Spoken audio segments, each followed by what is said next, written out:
Gotta do the tests. That's a terrible spelling of bicycle. Yes, the spelling is out. Are we in on or what here? Should be in. Should be on, should be over, but I never know, so I've gotta test it on here.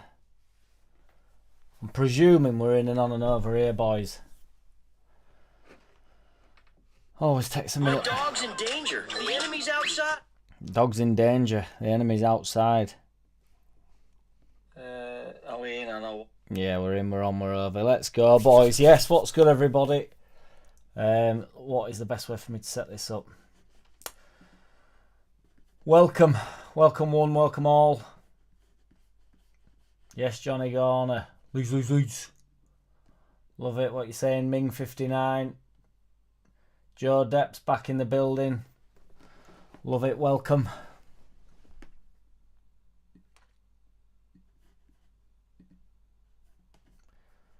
I'll check where I think we're up and running here. This all seems to be running smoothly. I just want to get that in the perfect view for myself. Yes, what's good, everybody? You know what time it is. Ain't nobody down round here. Doing my intro to quick shit vids, which is not what this is. Nobody do it how we does it. You know what we're here for?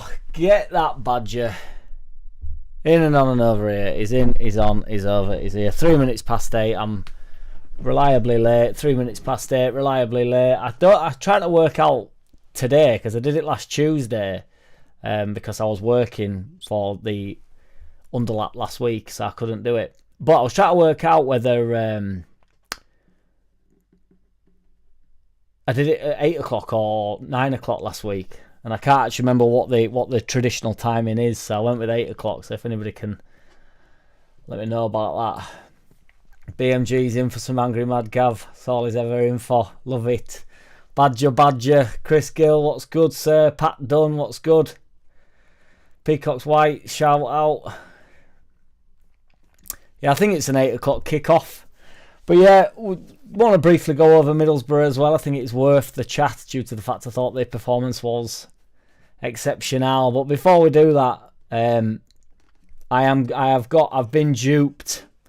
So I'm going to pass this off as this video is sponsored by the small cans of beer Moretti. Right. Now, I've been duped. I am a rash buyer of cans of beer in the supermarket. So normally I will get, a large can. But I've been duped. So they were cheap and I thought they're quite cheap. They're like down from 15 quid with club card to 10 quid, and I thought, I'm in here. I'm in and on and over here. And then I got them home and I realised I'd been duped. Now, it's not that bad a duping because it makes them very cold when they're like this. I like them when they're short, and it means you can sort of whip them in and they don't linger on the palate for as long. Sometimes you get to the bottom at big ones and it's a bit like... Whereas this is, it's like a bite-sized multi-pack. So I'm a bit confused as to how many I want to drink during this hour. Because I've sort of got it down with my full cans. Normally I've one before and then 3 during, and then I'm tiddly by end and I'm talking a bit of shit. So we've been duped. The worst duping I've ever had was went to York Races in Cheapside where you take your own beer, and I was in a mad mental rush to get the booze. I just ran into Costco's, bought some Peroni and bought some dark fruit. Now I didn't know that dark fruit did a version, and they weren't even 330 cans. They were like 250ml cans. They were really slim Peroni ones that are meant to be a bit quirky and a bit cool for the chicks. But I got duped by that, and I thought, well, luckily, I've bought 2 packs of them and 2 packs of dark fruit, so I should be all right. The dark fruit will be full size.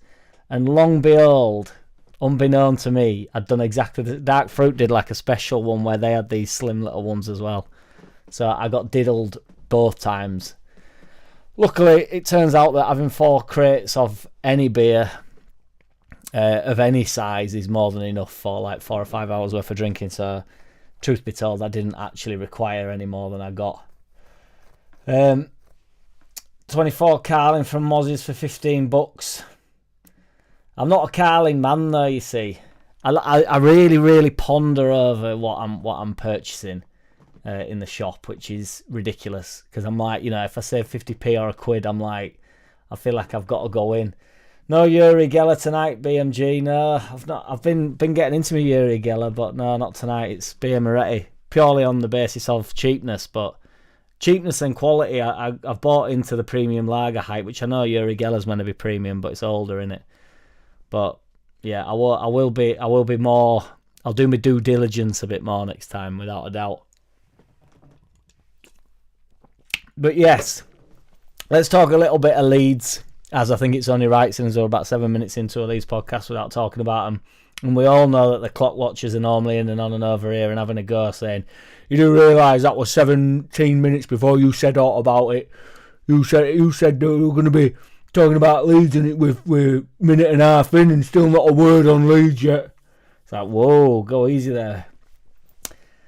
Yes, Emmett, Oliver, what's good? I'm alright, Peacocks, I'm alright. Thin Peroni.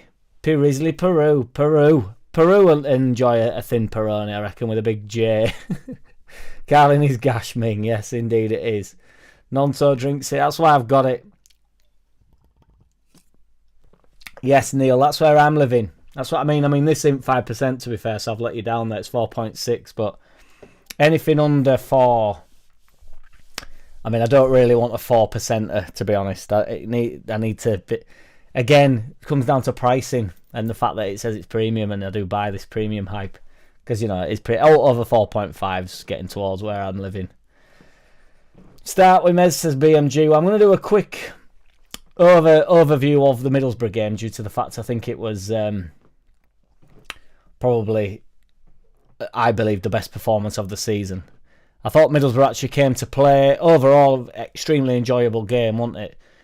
Atmosphere were mint in Ellen Road. We've been talking about this all season, and I keep banging on about the same thing, but it is true. There was a bit of jeopardy in the game yesterday. Was it yesterday? No, it was Tuesday. A bit of game in... bit of jeopardy in the game, so, the fans were up for it. It felt like the night games always, like, everybody's a bit more excited about the night game, like rushing about work, getting ready, getting home, do you know what I mean? Like, getting away from wife, getting down to the ground, having a couple of tinnies. Well, not tinnies, but, well, you can have tinnies. It depends if you go to Peacock. Can't talk. So, yeah, everybody, it were heightened. It felt good Tuesday night. And then I felt like we started really well into a good game. They came to play. They didn't come to upset. Without being like ridiculously going forward. The thing is, I was thinking about this, and like Middlesbrough came and, granted they ended up getting beat 3-1, which is perhaps a little bit, last towards end, wasn't it, the third goal, but I mean, that's what's putting it to bed's all about, but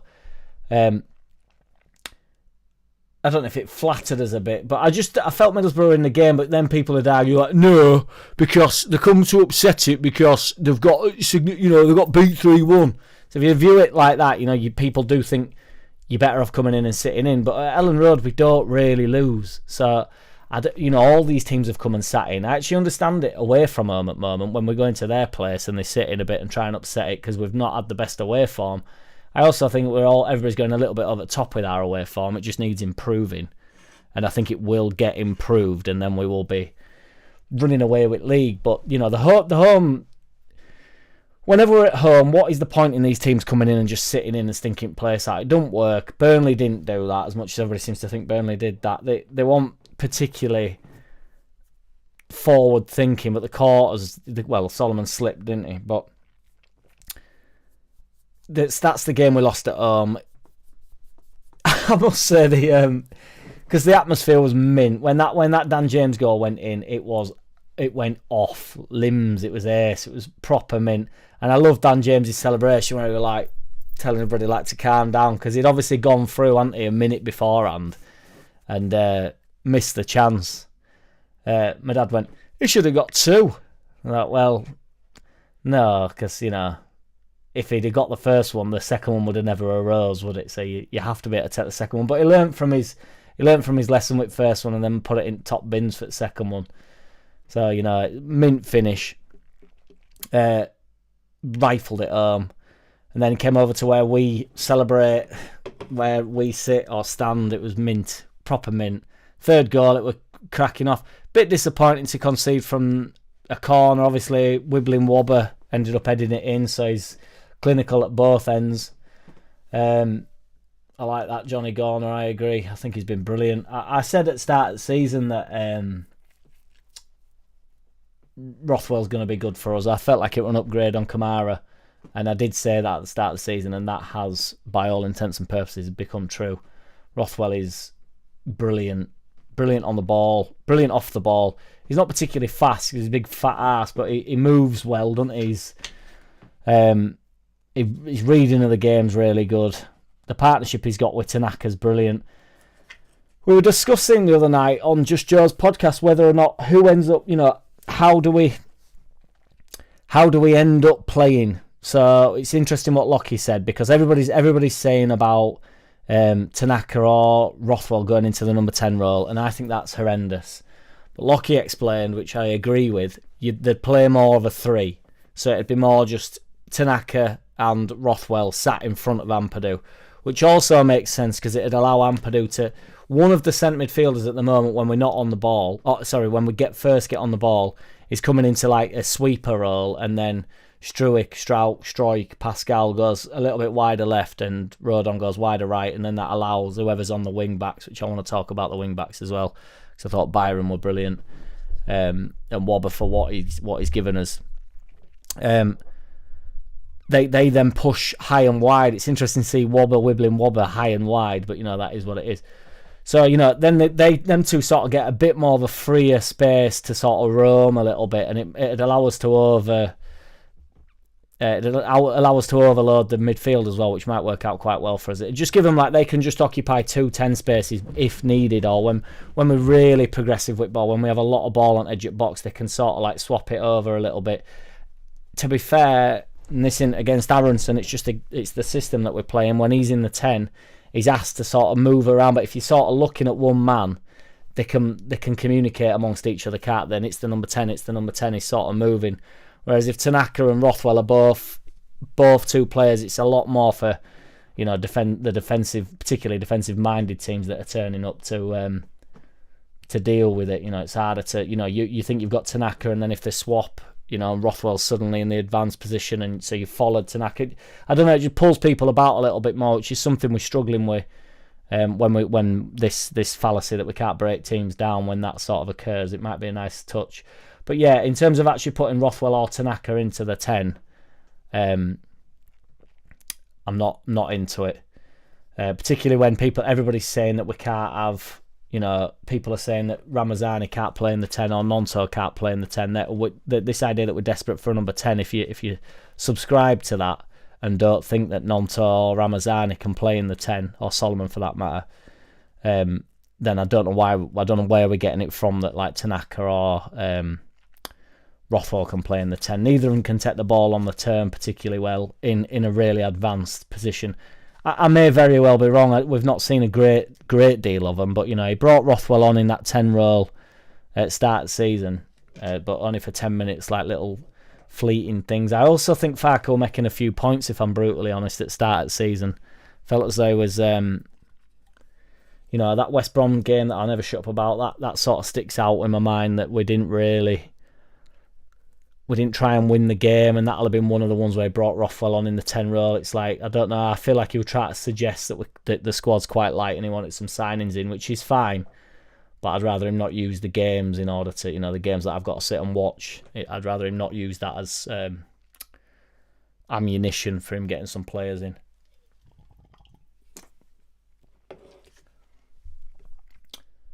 I have, Andy, I've been extremely busy, brother. I truly have. I am a responder, and we know this. I truly am. But it's been difficult this past week. It's been my birthday last Thursday, or last Wednesday, I don't actually know. And then since, I've been partying and working. So I have been missing in action. There's no doubt about that, Ming. And I'm eternally grateful that everybody's waited for me. But I will be back, rocking and rolling,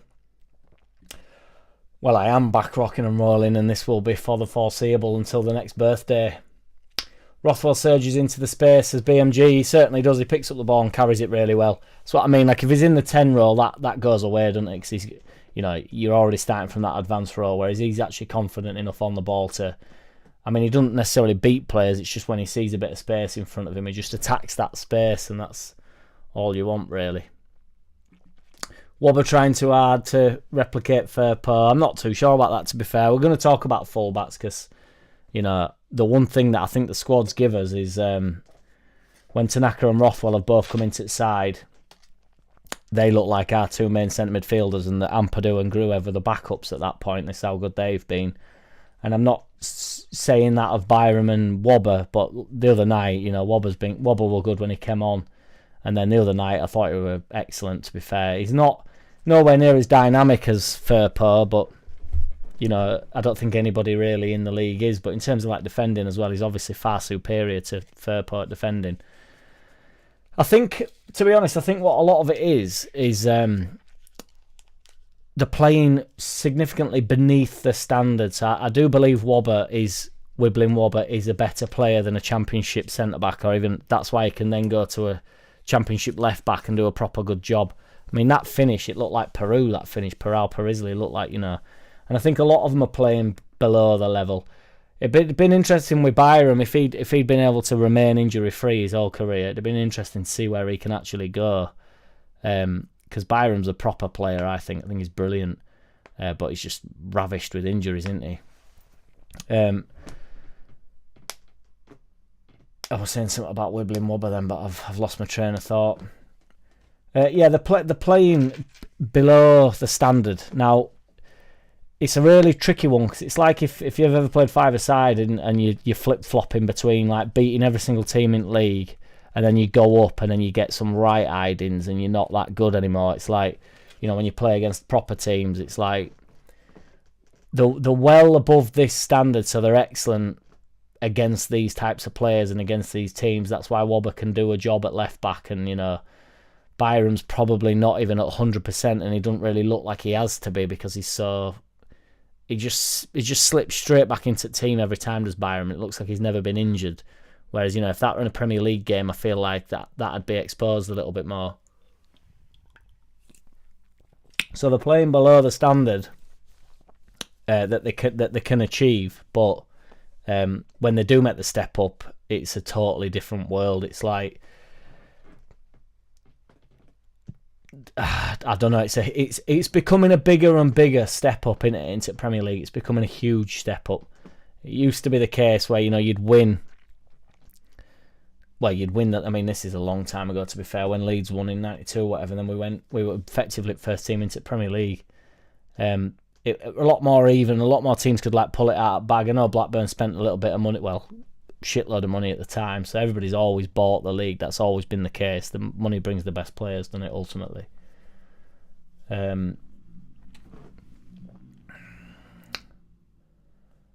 Certain says a 3-4-3 would work extremely well. I think with Ampadu at the low 6 would work well. It gives Aronson a more clear role as 10.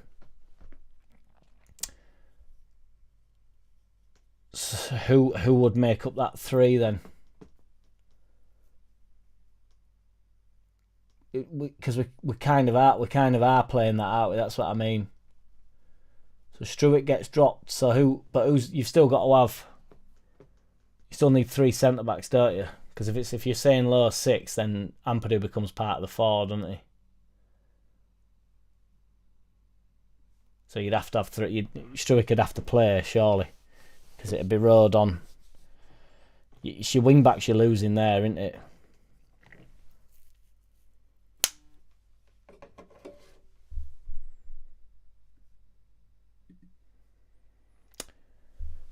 $25 million on Aronson. This gets banded about quite a lot. It's which I think weighs quite heavy on him. So I think this bloke I speak to a lot, he always says, well, every team that we play against home and away, they always say, well, you've got 25 million player, you've got it, and it's like, yeah, but they're not 25 million players, are they? That's just what we spent for them. It's, you could spend in there's also a level of money that has to be spent, and that's what I've been banging on about all season. That's what 49ers won't spend, which I've been loving it. We're just not getting ripped off. We're picking up players like Tanaka and stuff. Our best players have all been the cheapest players that we've had. Nonto, Somerville, Tanaka. I've run out now, but spending a shitload of money. I know everybody loved Rodrigo for some reason, and Rodrigo was the most passionate man in the world and what have you, and for some reason we all fell for that. And I thought Rodrigo were all right, but ultimately it was way overpriced, extremely overpriced.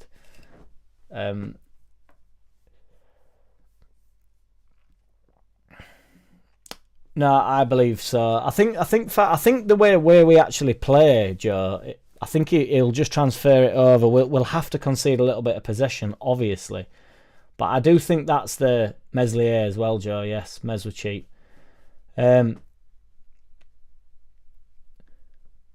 It's the football that we play will transfer into the Premier League, and particularly with a little bit of investment. We just have to survive the next couple of years in Premier League, and then you see where we go from there. Really, then there's some big other.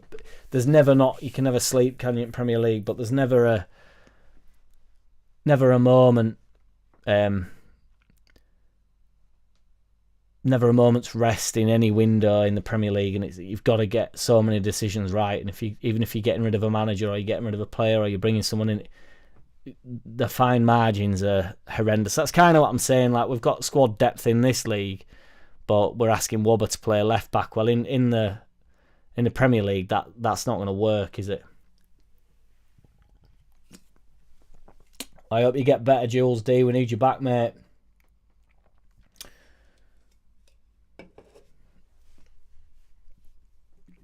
Yes, be a monster reviews. Are you the guy? Are you the guy? Are you that guy?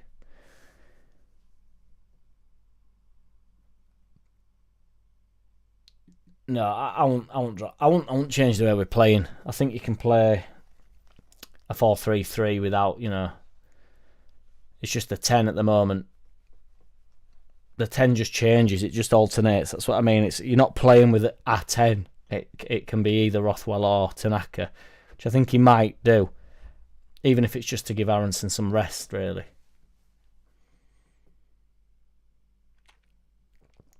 I think the win backs are necessary, Arctane.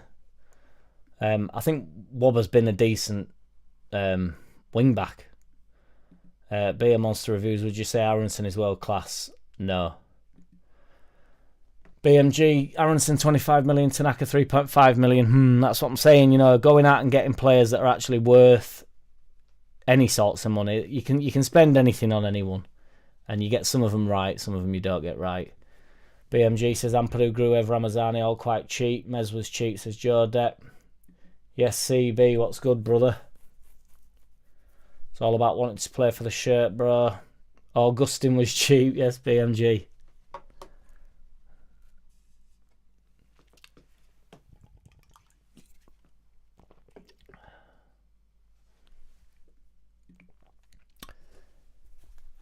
Yeah, I don't. Well, it'd be a faster game, that is for sure. I mean, behave. I'll have to tell that story again a bit later. I don't know if I delivered it well enough, and they proper put it on me. We're horrible.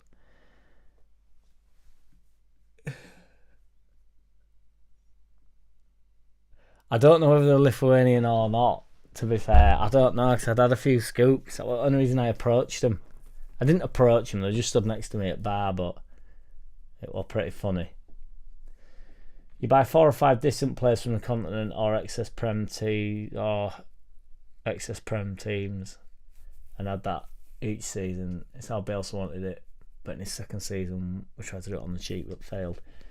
Yeah, and then Bielsa got blamed for allegedly not wanting any new players, like Bielsa wouldn't take better players, which is just utter nonsense. There's no manager on earth that'd say, "Oh no, I don't want better players at this club." Like,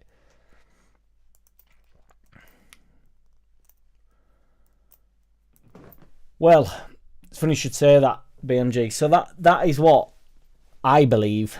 Spoke to my brother about, and he made a very valid point. these things tend to work themselves out. So I think by the time Ampadu's back up to fitness, because he didn't look particularly superb when he came on, but nobody's bothered about that. It's just good to see him back.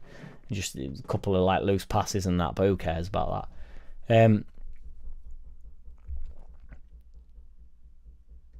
Somebody's knocking on my door quite aggressively.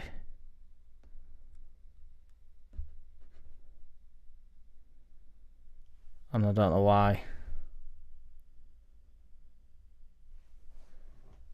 It does made when somebody knocks on the door, man. Fuck's sake.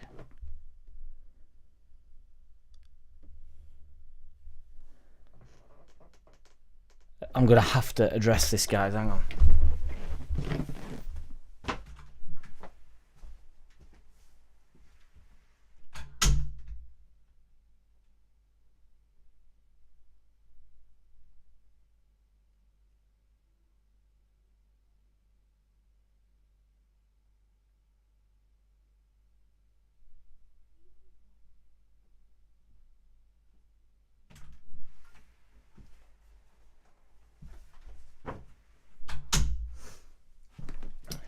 I ain't got a clue. I don't know, why do people do that? Does anybody knock on anybody's door anymore? I just do not go around knocking on people's doors. I can't fucking... Does my head in.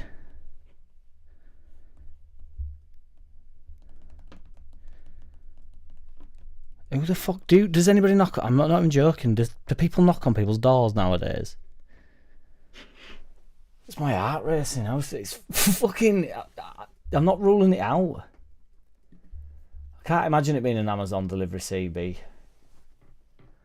Unless she's ordered something maybe, but there's no van outside, so it sounded like my back door. Anyway. Sorry about that, boys. I did, Andrew. That's what I said to them, and it didn't go down very well. But he said that one of them said that we'd been called Scottish already that day or something, but I'm not sure whether he was just trying to grift me. The team is evolving, can't ask for much more. Agreed. This is distressing me.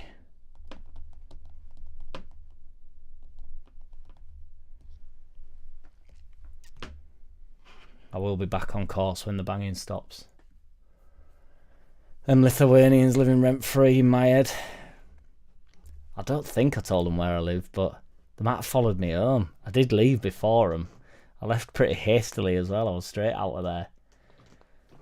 Only on mischievous night. A delivery of Moretti. Proper Canzo. Yes, BMG. Thank you, sir. Yeah, these things work themselves out, so I think it'll be... I think they'll end up being, like you say, some sort of an injury or a play, or we'll have 3 games in a week again, that type of thing. And Ampadu's going to be probably 4 or 5 weeks until he's back, bang at it.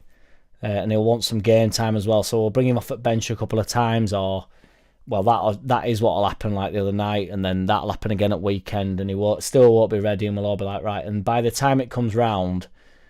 Rothwell or Tanaka, or even a centre-back or something, he'll pick up a little niggle on 48 minutes and he'll get stripped off and ready to go, and then he'll sort of ease his way back into the side from there, and then that'll be it. It'll be in the side for the duration.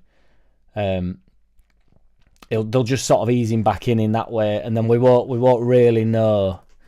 He won't even notice that he's sort of come back into the side. It'll just be like because he sort of has to.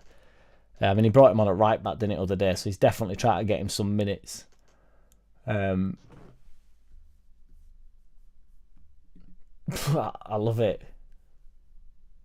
Trick or treat is a bit late. I didn't get none this year. I fell asleep, didn't put pumpkin outside. I didn't know that were a thing where you've got to put a pumpkin outside.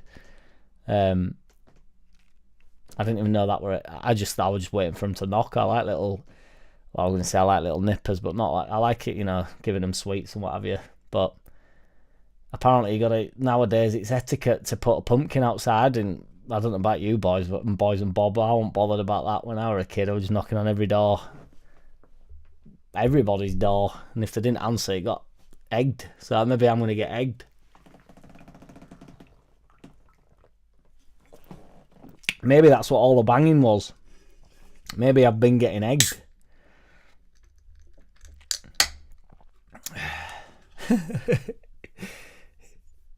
Yes, Jules D. Angry Gav is an emotional Scottish Lithuanian and he's bang on your back doors. He would.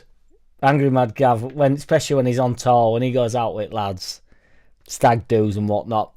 Angry Mad Gav only really gets out for stag do's, to be fair. He's one of them where, you know, no, down local, fucking battle cruiser, that's me.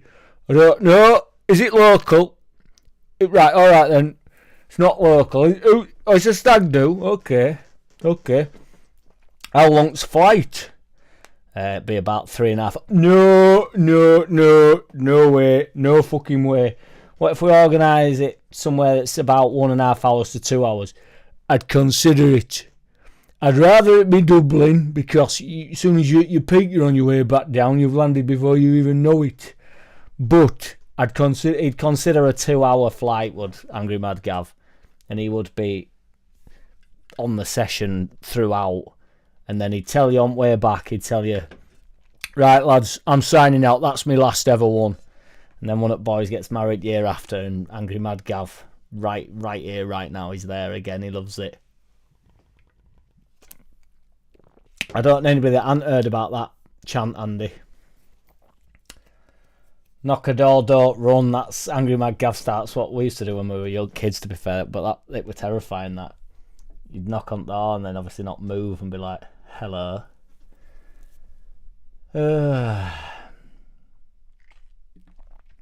Yes, BMG, that'll be a mint way of getting him back into the side as well. I actually thought that's when we were borderline unstoppable, when it were Bamford up top on his own and then Ampadu and Rodon at centre back. I thought that were I still think Ampadu and Rodon's probably our strongest partnership. I just think going forward into Premier League and stuff, I think Ampadu's got more to offer as skipper in the middle, and I think when we do go up and the games are a lot more tougher, he's going to be digging in a lot more, and he's ultimately a defensive-minded midfielder. And you know, Rodon and Struijk are both strong centre backs, so it shows us up a little bit in that sense. I know, Andy. I'm trying not to worry about that. BMG, he'd be up for Zanti, would Angry Mad, but that's Zanti's, I think, a little bit more than 2 hours, isn't it? But you could coerce him to that, because he wouldn't really know. He wouldn't know how long flight was to Zante. So let me look how long flight is to Zante. Flight to Zante. I think it's 3 hours, is it? Doesn't really matter, does it? But if we're going to do it, we're going to do it properly. Oh, for fuck's sake, you know. I can't use the computer when I'm on this. Whenever I go live. Yeah, 3 to 4 hours. Told you, I knew it. But you could coerce him to that, because he wouldn't really know. So as long as you don't tell him truth there, and he wouldn't notice. He'd notice on the way back and you'd get a lot of stick for it. But who cares on the way back? Do you know what I mean? You've got him there, you've got him to do it, you've got him in and on and over in Zante, so yes, me. That is what I fear. Yes, Tudor Rose, what's good? Chicka's in the building. Yeah, man, Tasker had a good win, I see, the other week. Well, Angry Mad Gav went there, but we went, Jesus, it must have been in summer we went. We just came over for night. It was a proper last minute decision. I was DJing on Saturday night, and then we just literally got us passport and went to airport and went to Dublin for night, and then ended up missing flight home on the Monday. So I missed work, and so I had the opportunity to wait for the later flight, or it ended up being cheaper to stay over for another night and then get the flight home that we're meant to get on the day after in the morning again, because it was like 20 odd quid as opposed to like 150 quid. So like, fuck it, we'll just stay over. So I stayed over, and then honestly, by the finest of margins, got on the second flight the day after, which would have been, honestly, work-wise, an absolute tragedy, because I'd have got my arse handed to me, as it were. But we made it. Would need a road on injury or suspension to see Amps and Struick together, maybe the cup. I'm not bothered about Amps and Struick. I think it's Amps and Rodon. I think Ampadu highlights Rodon's qualities wonderfully. Obviously, never seen it the other way around.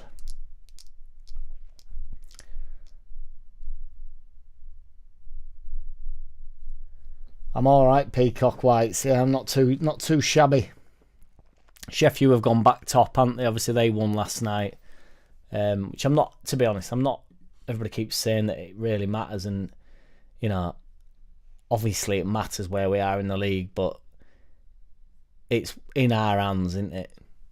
Which sounds silly because we're second in the league, but if we win enough games, which again sounds silly because obviously if you win enough games all the time, you're always going up. It's another early kickoff for us as well, isn't it? At weekend. Half 12. Yeah, half 12ers, man. They do my head in. There's not worse.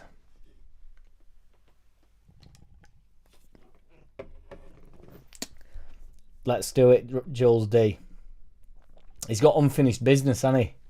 Unfinished business.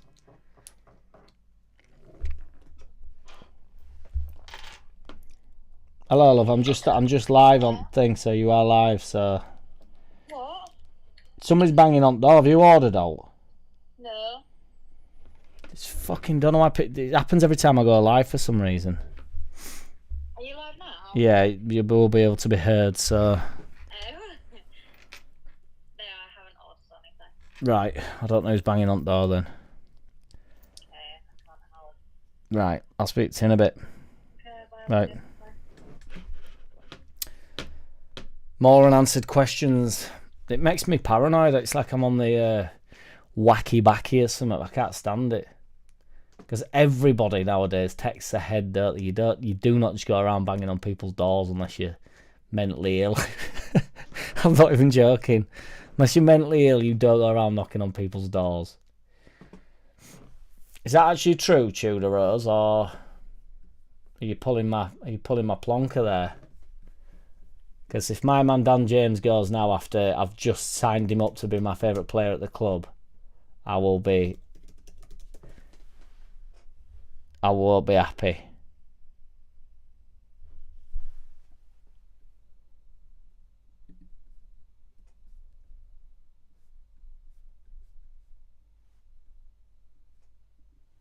I'm not seeing this.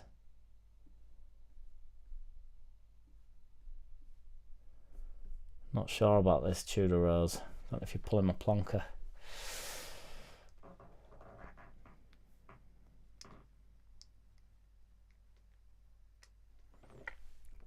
I think Wilder's already signed out with Mind Games, Andy. I think he's a total bottle job.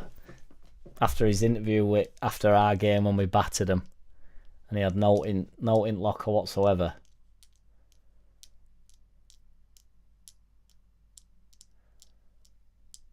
It won't be JT at the door. Don't think JT likes me. Can't work it out.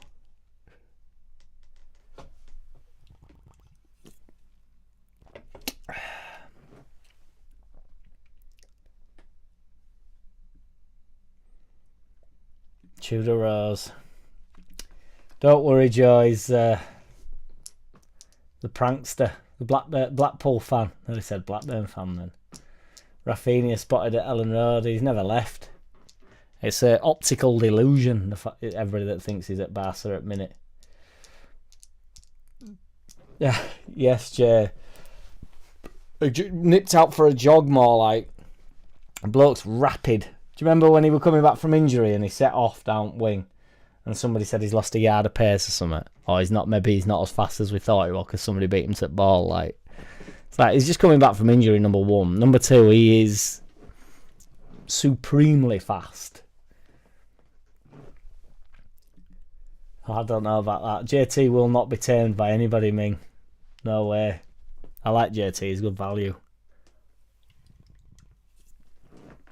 JT sometimes says stuff that he, not to me, but to the panel, and thinks that I don't agree with him.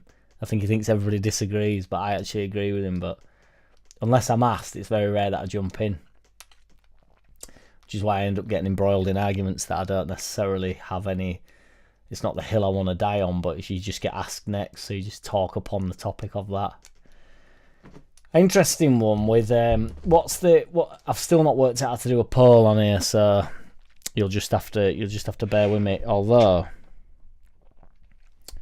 oh no, I can't be asked. I'll try it next time. I'm not going to mess about now, which I've said every week for months. JT's getting the love. Ming likes JT. Everybody likes JT. They don't like us. Yes, Andy. Well, to be honest, Chickers, as a Blackpool fan, there aren't many you won't take, is there?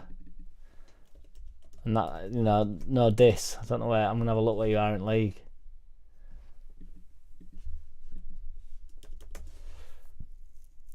Thirteenth in League One. It's horrible in League One, man. Fucking hell. Yeah, you take them all. Yeah. Again, I've never had a bad word to say about Farke apart from the fact he can't. Terrible, Andy, but I love it. I've never had a bad word to say about Farke apart from the fact he can't defend, and we all have to agree the bloke can't defend. He can defend, right? He can defend one-on-one. Like, if he's stood up against his man, he's all right. Because he's quite agile, quite nippy. He's not going to get done one-on-one. He's not going to get, like, ripped up and rinsed.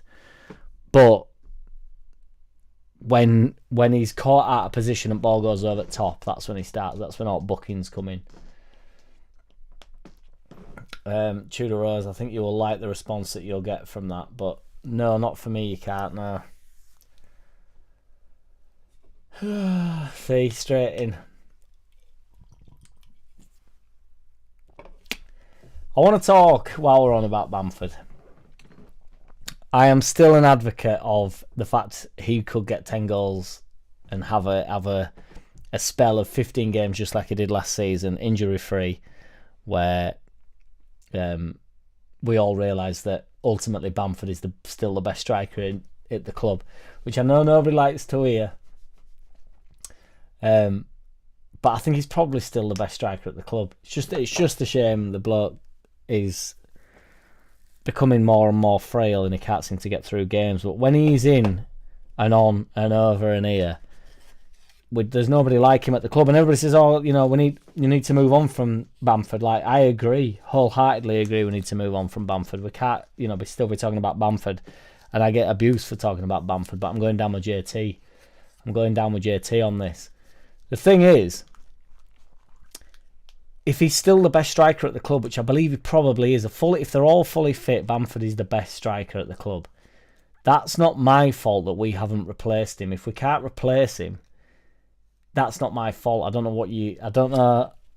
The idea that we have to move on from players just because you want someone new in the door is not the same as having someone new in the door and then allowing him to move on and just going, well, it's time for him to move on. Do you know what I mean? Because he's not. We've moved on, but ultimately, when Bamford plays for 10, 12 games this season, if he does, which I'm hoping he does, I think Farke's going to do the same with him as he did last year and wait for him to absolutely undoubtedly be back up to some sort of fitness. And then I think he'll start him for a few games. I think he'll play a midweeker. I think he'll do well. And then we'll go on a monster run with him, and then everybody will be like, they'll all go quiet, and then he'll get injured, and then we'll start again. But I do believe if he'd have stayed fit towards the end of the season, I don't think it's any surprise that the run we went on was because Bamford was up top. Bamford, when the going gets tough, he is horrible to play against. He's a proper old school number 9. He occupies the defenders. Joseph, yesterday, on Tuesday rather, frustrated me, right? And I couldn't quite put my finger on it. I was talking to a lad that stands next to me called Sean, or with this lad called Jason, my mate. And I was trying to explain the weird press that he does. So it's like he's very aggressive and he moves around a lot and he looks like he's about it. but I couldn't quite. There was something missing, and then Lockie said on the Just Joe's on Wednesday, so that was last night. He does 99% of the press, and then when he's got like an opportunity to either smash a player, which you don't have to smash the player, but just go in on him or win the ball or make a foul or something, he doesn't do the last percent. And it was like an eye-opening moment. I was like, that is literally what I've been trying to say. That's what my frustration's been with him. I've been like, he's sort of there. He's always sort of there. Like he's doing his job, but it's like he's just doing his job, and then he's not. There's just a tiny bit of him that's not quite doing it.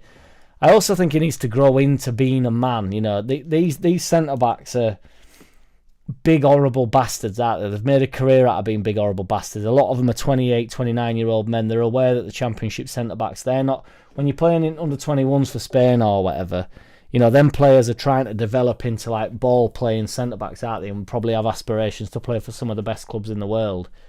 If you know, no disrespect to like big meatheads, you know, big Lithuanian meatheads in pub, but they know where they're at. These lads are Championship centre backs. They aren't going to give you an easy day just because you think you're a bit of a prospect and you've got a cool name like Matteo Joseph. They're not going to give you an easy day. It's going to be horrible. And I think sometimes Joseph's natural instinct is to try and sort of win a foul, or they all need to win fouls. Bamford wins loads of fouls, but Bamford goes and makes sure that he wins the foul. You have to take a little bit of a whack in order to win a foul. You can't just go like, oh, he stood on my foot or whatever. It has to be like, stand on my foot, stay in there, knee into the side, take the knee into the side, and then the push, and then and then the ref goes, that's undoubtedly a foul. We all know it's a foul because it's 3 fouls. You can't just sort of go, that's a foul, and you're already on floor. It looks soft, and ref won't want to give it. You have to be as strong as the centre back, or at least irritating to him. And I do think Bamford's a big, strong lad up top. I think he mixes it with them, and I don't think the centre backs will particularly like playing against him, because I think he does get his arms out and his arse out, and he's rough back. He's a bit nasty back. When it's a shit game and when it's a scrappy game, Bamford's all about it.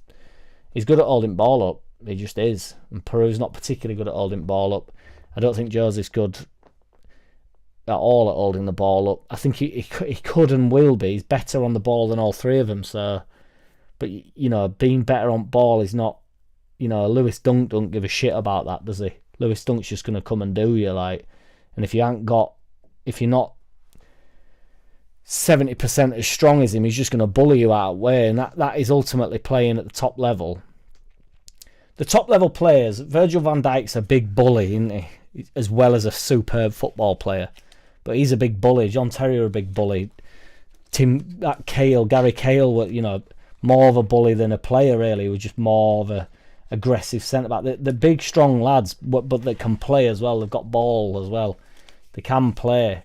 Whereas these lads in Championship can play. They're unbelievable. They would be centre forward in Sunday League, and they'd get 30 goals a season for some shits. But you know, at a mint level like the Championship is, it's like, you know, you've got to give Dan James again more credence for how mint he is, how strong he is, and like, you know, how much of a nightmare he is for defenders and stuff. He don't get bullied about. He don't get pushed about. He's always flying around, and you know, when he gets nailed in tackle, he's going over and that. But it's making very obvious of the things that's happening to you, as opposed to just going, that's a foul. Do you know what I mean? It can't be your first instinct. It has to be like, I don't know. There has to be 3 fouls in one, because you're just not going to get the first little like toe stamp, and it's all deliberate as well. And I do believe that with big lads at back.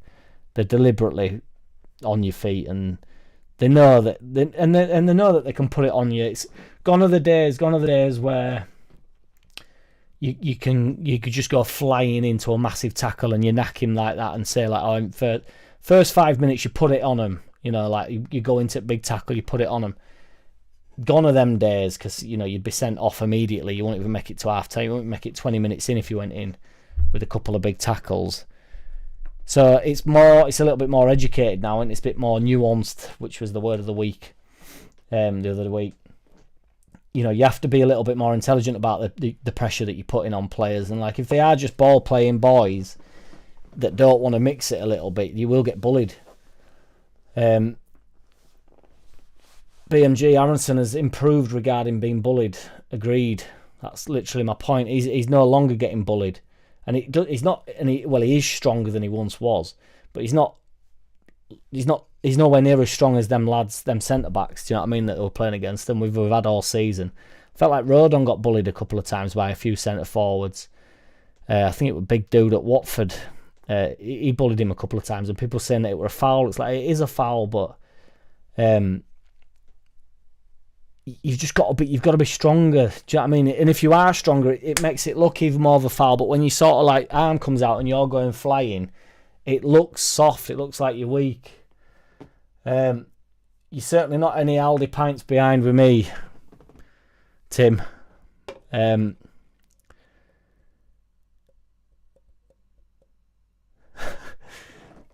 Beer Moretti's, I'm on the small cans by accident. Somebody's been banging on my door, so there's been an inquest. Do what, stronger or soft, Pat? There were a couple of times yesterday, Tuesday, and I just thought, oh man, it needs a little bit more than that, and then rolling around for ages. And I know that they do it in Premier League, but I do think Championship's a different kettle of fish. I really do.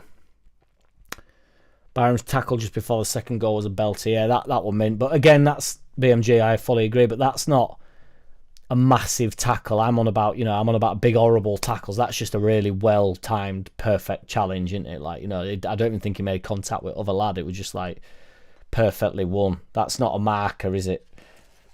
Like I'm saying, what they're trying to do to Joseph, bullying him.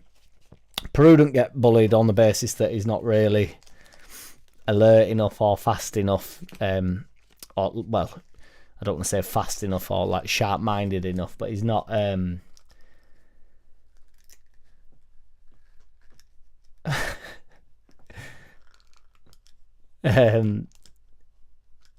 he's not on the ball enough really, so he's just all about getting goals. Is my guy. Mark Bradley, a few mates at game were saying Joseph looks slow at closing down. Well, that's what I were discussing, so that's what he's meant to be about. But it's not a slowness to the closing down. He's doing it all, but then when the opportunity is there to actually close the player down, he just holds back a couple of percent. Again, it's what Lockie said, and it like opened my mind up to that. Is exactly what I've been trying to say. He gets there, and it's just like you've got your moment to do it, and then he just don't. It's like I've done my job with it. He doesn't actually want to go the whole hog with it. And I do think that the defenders recognise that and actually think, well, I've got a lot more time on ball because he's not going to come and put it on me. Byron's was firm but fair. I get you, yes, brother. Yes, indeed, yeah. Them days are done. Just nailing someone. I thought Borough were good. I really did. Leeds have always had a lunatic in the squad. They need to get a Vinnie Jones to rattle opponents. Ampadu's got a bit of shithousery in him though, and but we did have quite a bit last couple of seasons. Like Click were a shithouser, Alioski were a shithouser. As I say, Bamford's not a shithouser, but he's horrible, and he's horrible to play against. He's a big dude. I don't, Andy. As soon as Bamford is replaced and he's not the best striker at the squad, I will hold my hands up. But I think he's the best all-round striker we have at the squad. In the squad, he just can't stay fit, which is, I understand, absolutely fundamental in football.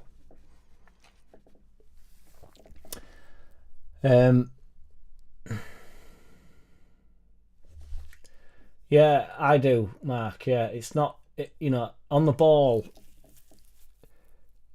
fast and good, really good prospect and that. But I don't think they're getting on. I don't think they're on the ball thinking, "Oh, Joseph's here," or he's running at them necessarily, or whatever.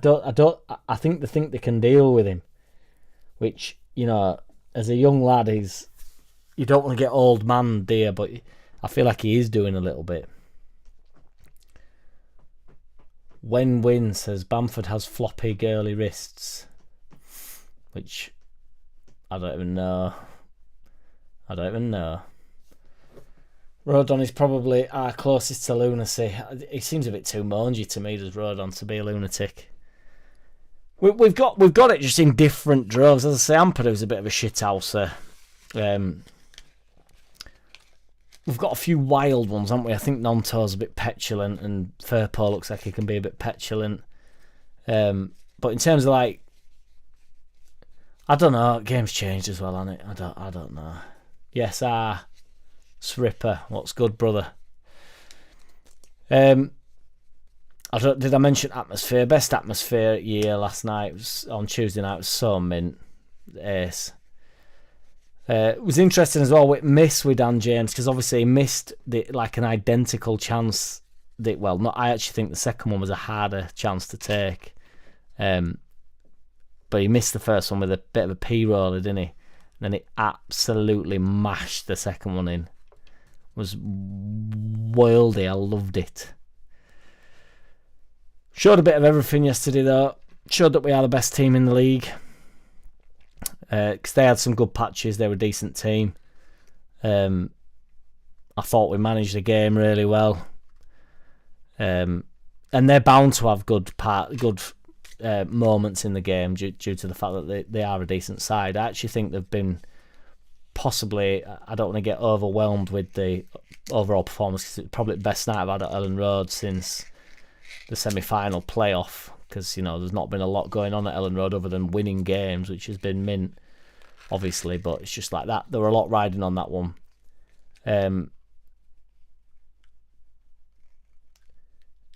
They're probably the best side I've seen come to Ellen Road. I think they're slightly unfortunate to be the position that they're in, which is, let me glance at that one more time to make sure. Yeah, the 7th. So, which is not a true representation of how good they are, I don't believe. 7 points off Burnley. 9 points off us. 10 points off us. But, for playoffs, they'd be... It'd be quite good as well, to be fair. It's looking like it's going to be Sheffield, us.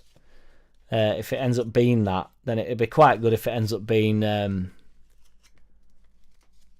Middlesbrough, Sheffield and Leeds United going up. It'd be like a bit of a throwback, that, wouldn't it? Be good to have Middlesbrough back in Premier League. I don't mind them.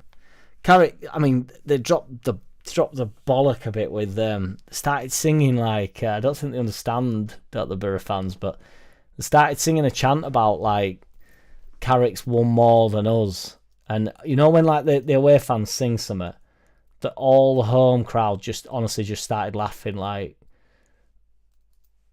what a ludicrous statement. It was like, Carrick's won more than us. Like, well, so lads in front of me just went, well, yeah, Carrick's won more than them, hasn't he? And we've won more than them. Carrick's won, and he's won note as a manager. It's like, I don't know. I actually think Carrick's probably a decent manager. It looks like he had him really quite well drilled, played decent football and stuff. But they literally got laughed at, and then about 10 minutes later, I don't know if they did it deliberately. It must have been maybe when they scored a goal, but they started singing "Leeds are falling apart" again, which is just rubbish. It's such a rubbish idea as like an away set of fans to sing that when we're not even falling apart, and Leeds fans are so on board with that. We've totally taken it upon ourselves for that to be our chant. So obviously that all 30,000 just started singing "Leeds are falling apart" again. Like, it was bad banter on their behalf. BMG says Carrick didn't win out on Tuesday. Exactly. But yeah, bad banter on their behalf, because we've had some good fans come to Ellen Road and really make me laugh, and think that it's good support. I'll tell you, we're really good. Portsmouth were awesome. I know they've just come up, but it's mint when away fans are like bang up for it. And I know that sounds daft. I'll tell you, it was really disappointing. Millwall, they were absolutely terror. I thought, here we go, and I was seeing all I don't know what pub, what boozer, what battle cruiser they were trying to get into for it before the game, but he had some. I don't want to say weapons on him, but they'd searched him and he had like, I can't remember what he said. Obviously not illegal, but it were a weapon. There was no need for him to have it on him. You know, we're getting searched for drugs and he's giving it all. He wasn't Angry Mad Gav, who were from Millwall, but he's saying these fucking Leeds lot and all, and I just thought, and then got into the ground thinking, all right, here we go. You know, it's going to be a fair bit of animosity. There might, there'll be droves of them, tons of them. There were about 50 of them. There were literally none of them. Not a whisper out of any of them. And I thought they were meant to be big old boys, big hard lads, but not like my Lithuanian Leeds fans. No way, Jose.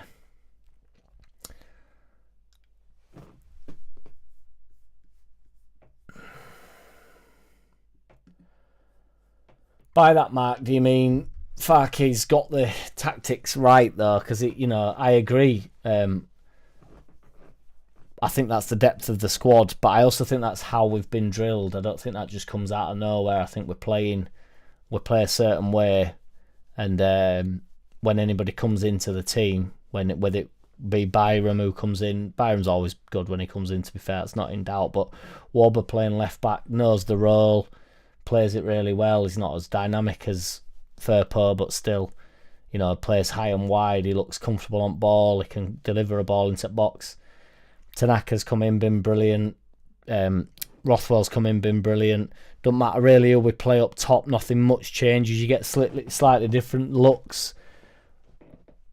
Peru doesn't look busy. Joseph looks really busy. Peru's got much more.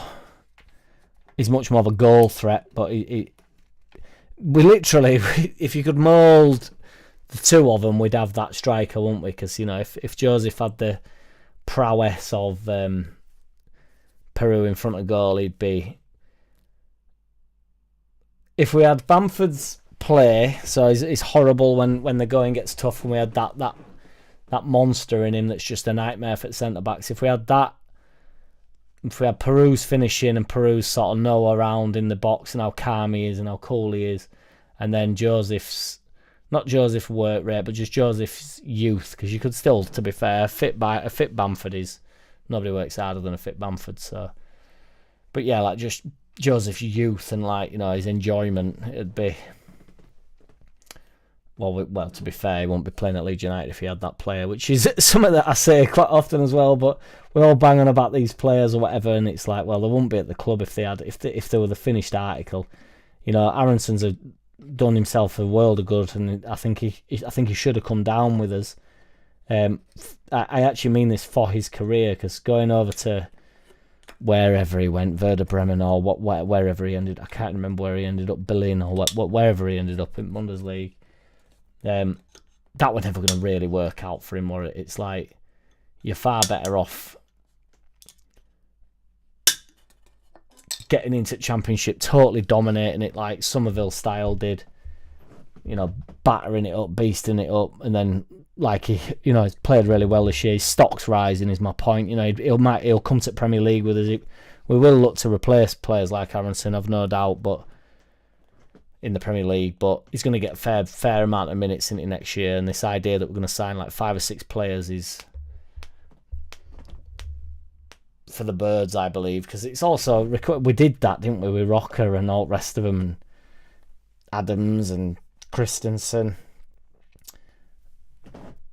Cockwood year before, wasn't he? But Wobber, we got Wobber, didn't we? And it's like none of them actually worked. They were all shit. And then we brought McKennie in and stuff. It's like mad.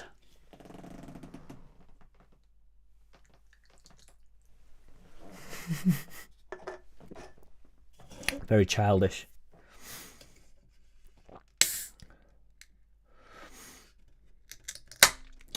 I do think we get more out of Peru with 20 minutes at the end.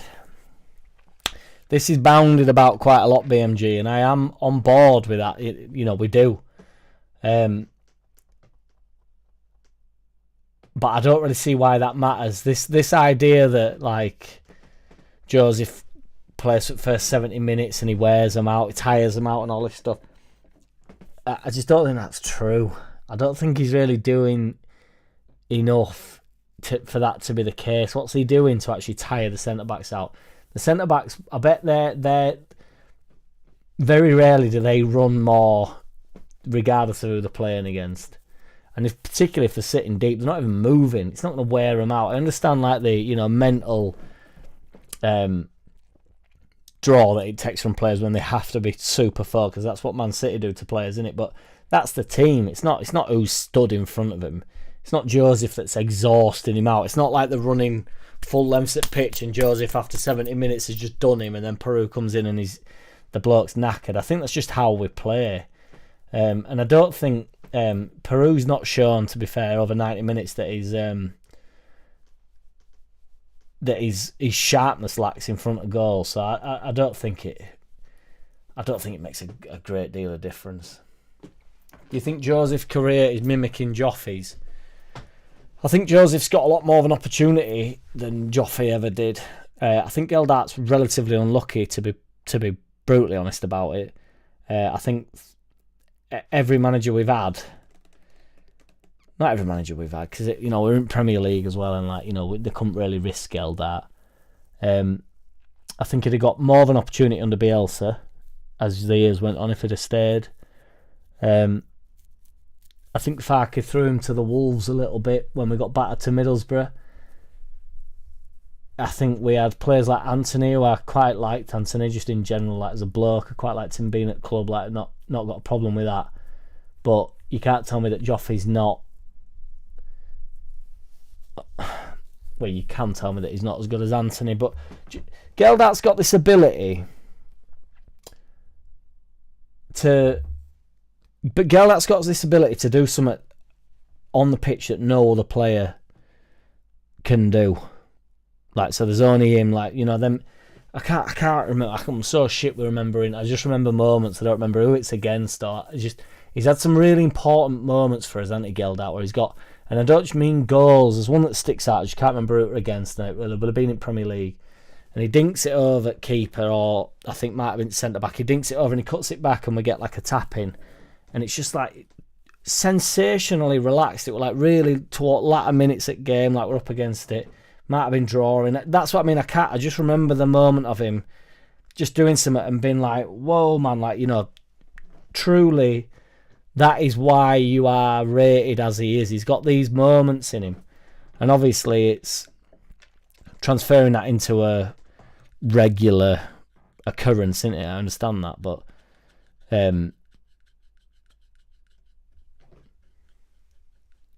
BMG, was it that one, dude? Where it was just, honestly, Joseph's getting a lot more opportunities than Joffrey. That yeah, 100%. Rangers are 1-0 up at Spurs. He's getting it. He's getting pellets, isn't he? Postecoglou, Posta Wengli, Endio.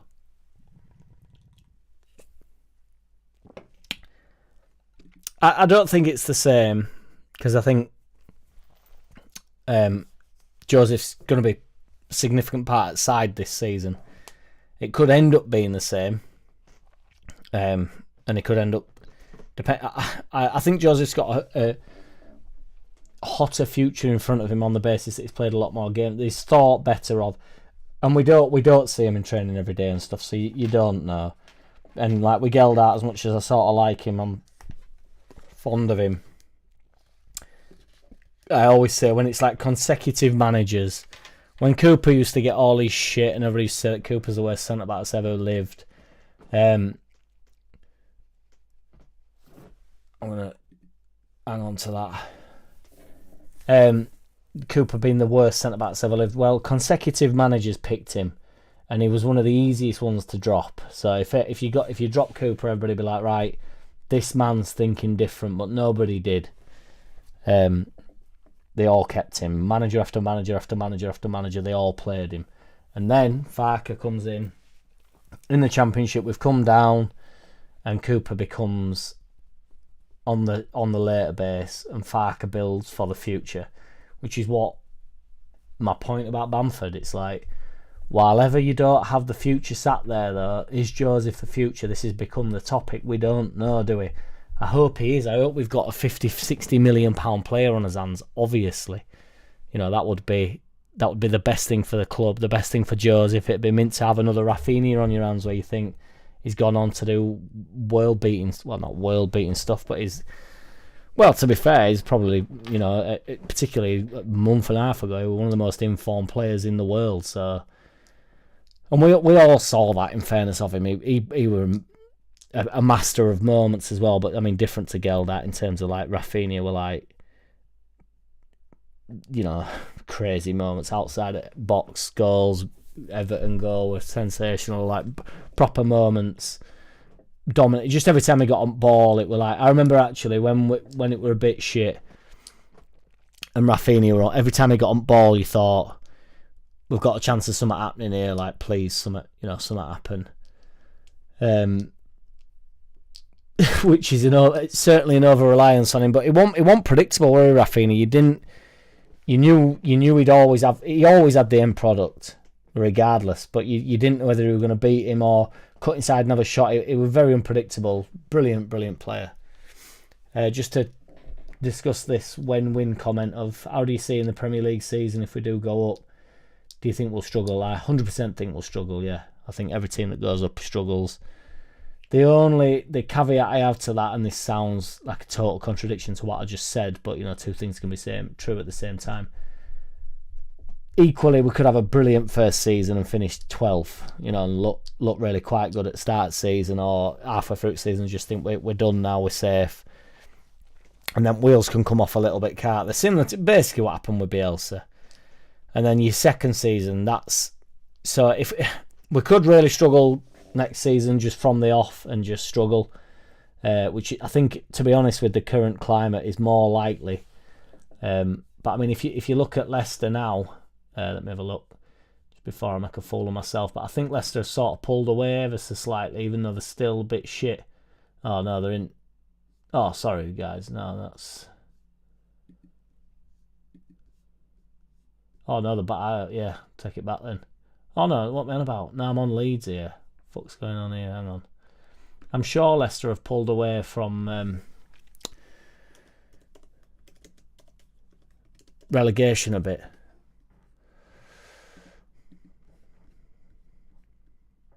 The 16th, granted, five points off drop, which I'm not saying that's not comfortable by any means, but you know, when Southampton are on 5 points, Wolves are on 9, Ipswich are on 9, so you know, 14 points is so bad after 15 games. They've had 3 wins.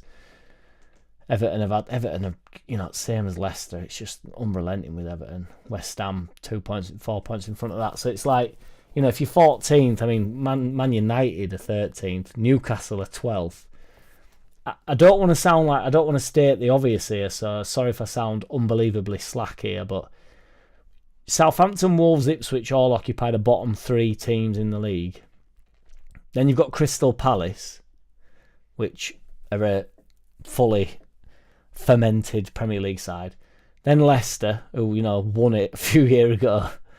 Then Everton, who have always been in there. Then it goes West Ham, Man United, Newcastle, Tottenham. 14th, West Ham. I'm not saying West Ham are the best team in the world because they've been on and off for a while, but they won, you know, whatever you think of that European title, that's that European title. And then, like fans are, they want something else for some reason, and winning any type of title's not enough for them, so they want rid of Moyes and they push him out. I'm not a Moyes fan, but you know, now they're shit and that manager's under a lot of pressure. But for it to go Crystal Palace, Leicester, Everton, West Ham, Man United, Newcastle, Tottenham, and you're not even in the top 10 at that point is insane. Do you agree? That is insane. Oh, yes, Sean Rooney. Thank you for the super chat, dude. You're a legend. Thank you, dude. Granted, you know, in the top 10, you would have to argue because there's Fulham, Brentford, Bournemouth, Brighton, and Notts Forest. And I would also, much to everybody's reluctance, put Villa in there with that. They're not really your traditional top, you know, 5 to 10. Fulham, Brentford, Bournemouth, Brighton, Villa, Notts Forest. I know Brighton have been good for a long time now, to be fair. I'm not knocking any of them teams. They're all worthy of being there. But I'm talking about, you know, that bottom half seems insane. Obviously, Southampton, Wolves, Ipswich, I sort of understand on the basis that Wolves are always going to have a season where they struggle. They've been about for a while now in Premier League. Southampton have just come up. Ipswich have just come up. Leicester have just come up, but Leicester won it, like I say, a few years ago. The Premier League is never been stronger. It's crazy. I mean, Liverpool are on, they're obviously top at league. They're on 35 points. And bottom at league, Southampton are on 5 points. Not won a game in the last, well, let's have a look.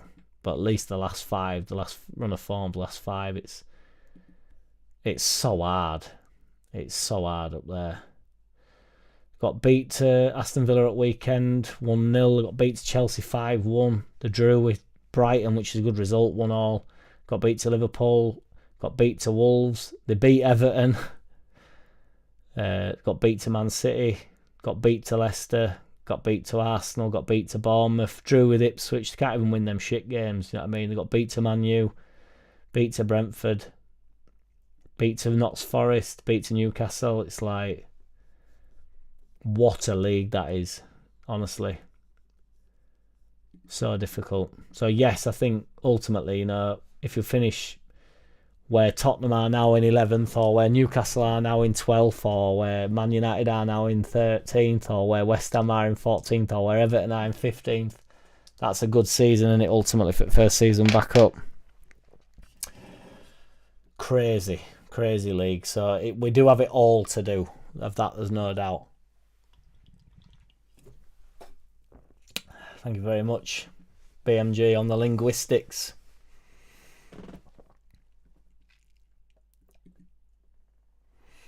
Emmett Oliver, that's where I'm living, boy. Difference between us and Sheffield is if they go up their bottom next season with about 15 points, us with the backing of the 49ers and Red Bull can build a Premier League squad. Agreed. I also think, just pulling away slightly from the 49ers and Red Bull investment, and I'm not just going to put this down to Farke, but I do think the way we play, I know when Wilder came up, I actually got a bit of pelters off her. I said something similar to this in a video a few weeks ago, and the Sheffield United fan piped up and said that all being a bit harsh on Wilder. But if anything, to be honest, if I'm slightly biased towards disliking Wilder, I'll take that in my own head. I'm fine with it. But he said that, you know, a bit harsh on Wilder, like due to first season that they had and the style of football that they played in Premier League and that. But they didn't play much different. They upset. They kicked stink out. Do you know what really fucked me off, if I'm honest as well? So, like, on the Bielsa thing.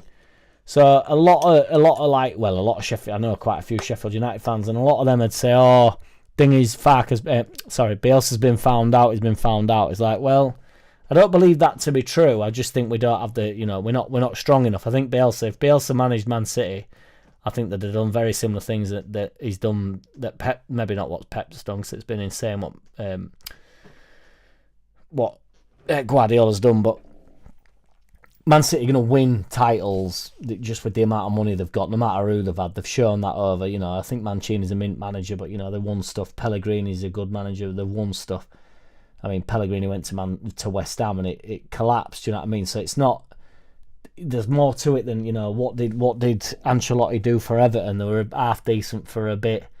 It's, you know, ultimately it comes down to money, doesn't it? And we do have hopefully some resources to push on, but the manager,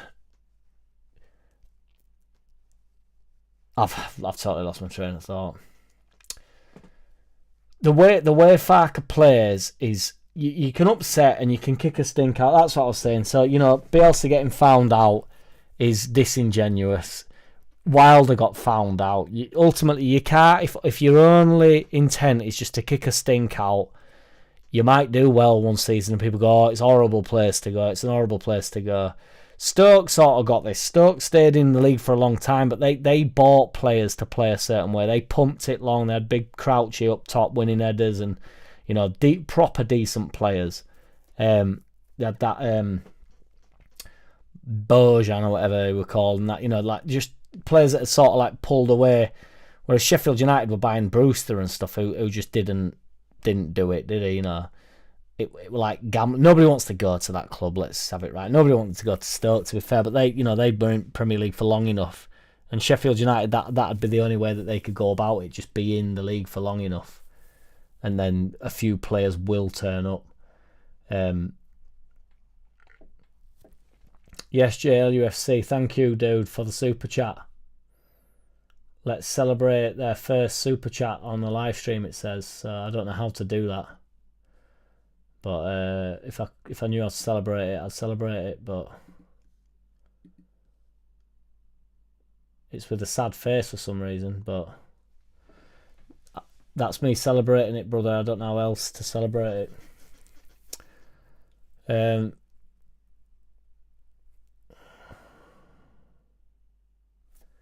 Matt Leeds, what's good, brother? You alright, lad? When anyone says Bielsa was found out, show them the team that played against Man City when we got beat 7-0. We also lost our entire spine, Cooper, KP and Bamford. Agreed. But also, as I've just pined on about, anybody can get beat 7-0 to Man City, or particularly Man City at the time. I mean, there were times, you know, we got away with a couple. Not the 2-1 win, because we were also the only team to beat, to not... I don't know, did we beat them twice or did we draw against them once? But basically, they didn't take 6 points from us, or they didn't take 3 points from us. We were the only team that season to be. But there's a bit of pot luck involved in that, you know, that game where Cooper got sent off, I think it was Cooper, just the most insane game ever. That's once in a lifetime stuff, and that's got nothing to do with Bielsa. But you can sit in against Man City and get beat 7-0. It's not the way Bielsa played that got us beat 7-0. Man City can legitimately beat, or they certainly could at the time before they've had the wobble lately, beat anybody 7-0. Well, that's on a rainy night playing Stoke away. That's where that comes from, innit? They're saying about Messi, where, yeah, but can he do it on a Wednesday night in Stoke? Like, I don't think you understand how good Messi is, like, but I think Messi would do a job. Bielsa had players like Tyler Roberts, Shackleton, a few others like that playing quite regularly, which shows how thin we were. Yeah, Tyler Roberts got a lot of shit, didn't he? But I know you're not digging Tyler up. Well, you might be digging Tyler Roberts out there, and you know, I don't think he was worst player at club. I mean, granted, he hasn't played much since anywhere, but yes, Ming, making it rain again, brother. Making it rain, boy.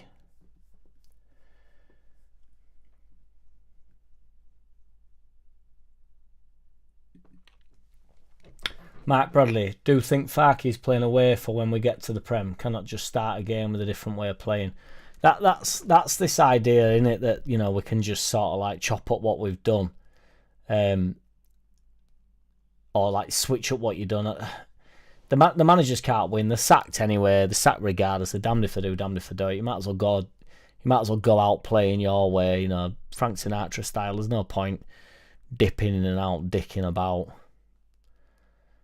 You might as well just get sacked for playing the way that you play, like, you know, because nobody gives a fuck about you anyway. So it's not like, you know, they're going to come for you anyway. If you start sitting in, Wilder ended up, you know, spitting dummy out, he'd end up getting sacked anyway. He'll get sacked. I mean, to be fair, they've calmed down a bit in Premier League, haven't they? We're sacking like the bottom managers, like Wolves managers is hanging on and stuff, like, you know. Ipswich manager ain't going to get chuck, is he? I know they've had a, you know, mint run going at it, and they'll go back down this season, but I don't want to be that guy about football, because I don't really care, if I'm brutally honest, about who comes up and who goes down, and I actually don't care, but it is a bit whack that just the teams that go up come down, isn't it? Which, you know, I've just actually praised Leicester slightly for saying that they've pulled away a little bit, but it's only due to Wolves being really poor. I mean, and Crystal Palace have got a point off Leicester, but it ain't good, is it, for football, that, really, if they literally don't stand a chance. That's why when they try to get rid of these parachute payments, it's like that'll just get worse and worse and worse. I understand the parachute payments are terrible for the rest of the Championship, because the alleged big teams from the Premier League, the Promised Land, are coming down, but if they don't give them these parachute payments, the clubs won't dare spend. So it'll just be whoever can generate the biggest fair play, however they do it, with however much money that you earn and however much capacity you've got to bring money in, you can spend against it and all that stuff. So that just encourages the bigger clubs like us to go up and down. Like West Ham did that for a while. They just went up and down. Newcastle did it up for a while under Mike Ashley. Just keep going up and down. So I get that. But if they don't give you this parachute payment, nobody will go up and have a go. Nobody will think, right, fuck it, let's spend 150 million here and try and stay in the league. They'll just say, like, no, I ain't spending any money, and then there'll just be 3 teams that get pummeled every week, which they do anyway, do you know what I mean? But at least there's an incentive. I mean, Southampton's goal difference is -20 after 15 games. They've won 1 game, drawn 2, lost 12. I mean, sweet Jesus, if that's what we're off up to, I don't think we are, because I think we're better than Southampton, and that's insane to say, because Southampton did a job on us every time, but there's a difference between a team being able to do you. You know, they were just a bogey team last year. Farke didn't change his ways, and everybody goes, oh, Corberan's got him worked out and all this shite. I just don't, you know, why change for West Brom? Why change for Southampton? They've gone up to the Premier League, got 5 points in 15 games. Like, are you worried about that? Are you worried about them when you go and play against them? I was in the playoff final, granted. Yes, Bob. I didn't even know you were here, Bob. Cool in the gang, Ming. Tyler Roberts seems to have a lot of ability, but was usually not very effective. Yeah, Tyler Roberts had pretty mint moments, didn't he? He used to bang a few goals and whatnot, and he looked good on ball. He's apparently in training, and I know this off a truly reasonable source. A very reasonable source, a very good source. In training, he's amazing on ball, like really sharp on ball. But to be fair to him, he does look like he's got them flipper feet like Nasri. But he's obviously not as good as Nasri. But yeah, it's hard to make a career in football. Doesn't matter how like technically good you are. There's a lot more to it, it would seem. Has Pep lost the plot? Says Andy Rowe. They've gone down pan, that's for sure. But I don't think he's lost plot. I don't think they're in free fall either. To be fair, what are they? The 8, 5, 6, 7, 8 points off top. You know, I think they'll just end up finishing 4th. Notts Forest aren't going to carry on. Aston Villa are a bit iffy every now and again. They've been decent again, because Aston Villa are a decent, well-run side. But you know, unless Scum or Tottenham or Newcastle make a bit of a charge for it, the top 4's already set up. I think Liverpool, Chelsea, Arsenal, Man City.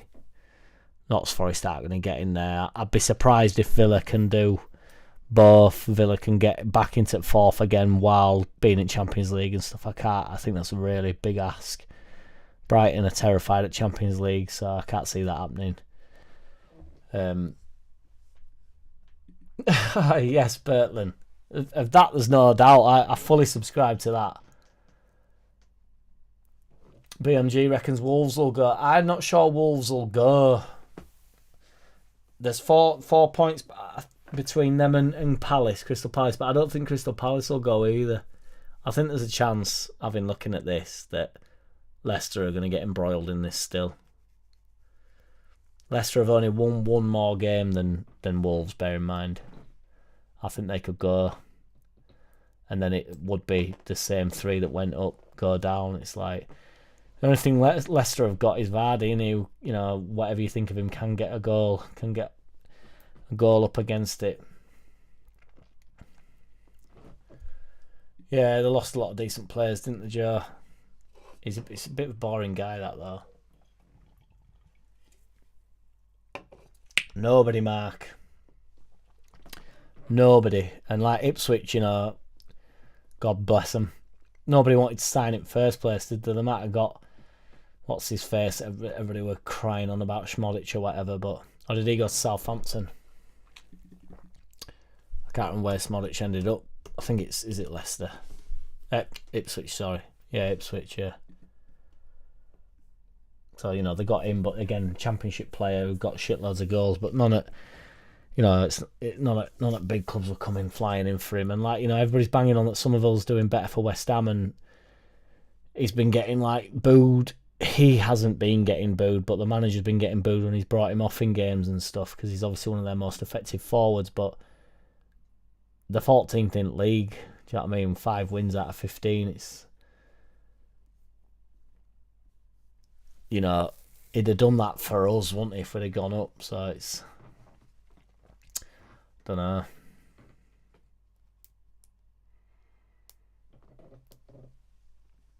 When we went down, it was the first time for ages that all the promoted teams stayed up. Yeah, because it were us, Southampton and Leicester, wasn't it?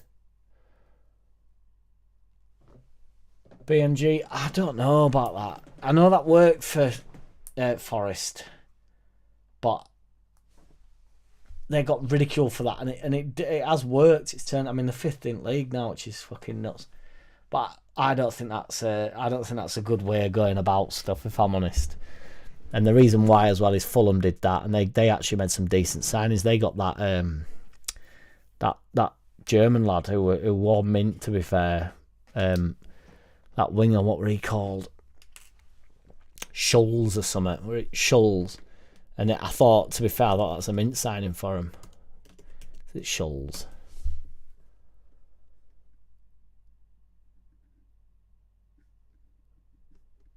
I can't remember. I fucking can't use the internet when I'm live for some reason. I just literally don't know. I don't know what to type in. German winger promoted to the Premier League. Andre Schürrle, yeah, left winger. He were on loan, but he were a mint player. Granted, he didn't really do much. I think, well, like it says here, he got goal at month. So what more do you need, really? That's all entertainment you're gonna get, I think, when you go up. Man City lost again last night, didn't they? Juve, it's fucking crazy. Dallas versus Man City. Come on, Leeds. Loved it, mate. Never forget that. In lockdown, me and my brother sat on the sofa, his little kid in other room. My mum probably making us an omelette or something. Try to distract us from footy. He went through, we were like, okay, I'm going through. I think I've got a video of that somewhere. I think I might have uploaded it. I can't remember. I think there's the watch along to that when Dallas scores that. What a mental moment that was.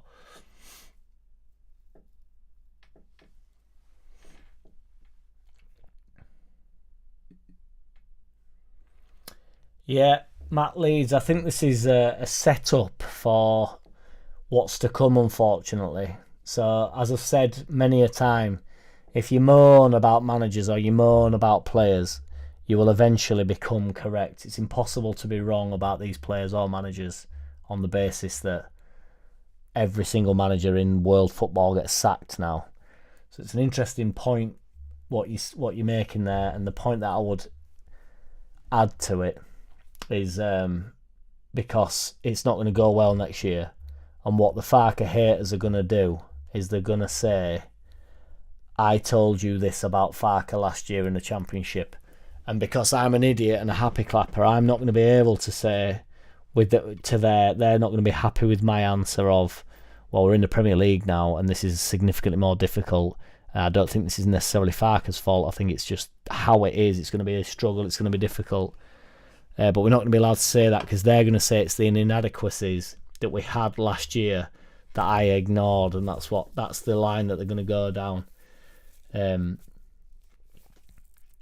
So they're going to end up being correct even if we stay up, unless, which is significantly more unlikely, but unless we finish 10th, 9th and we have a superb season. But then when it goes a bit tits up the year after and it's not quite as smooth running, they'll just come back to I told you this in the Championship about Farke. I told you this. I told you you'd get found out a bit. It's all this shit will come back up, and that's just how it is. Yes, Rich, what's good, brother? I'm alright, mate. I've had someone banging on the door, though, which was distressing, because I don't like it. I don't know why it gets me so bad. It just does. People knock on the door, it just gets me big style.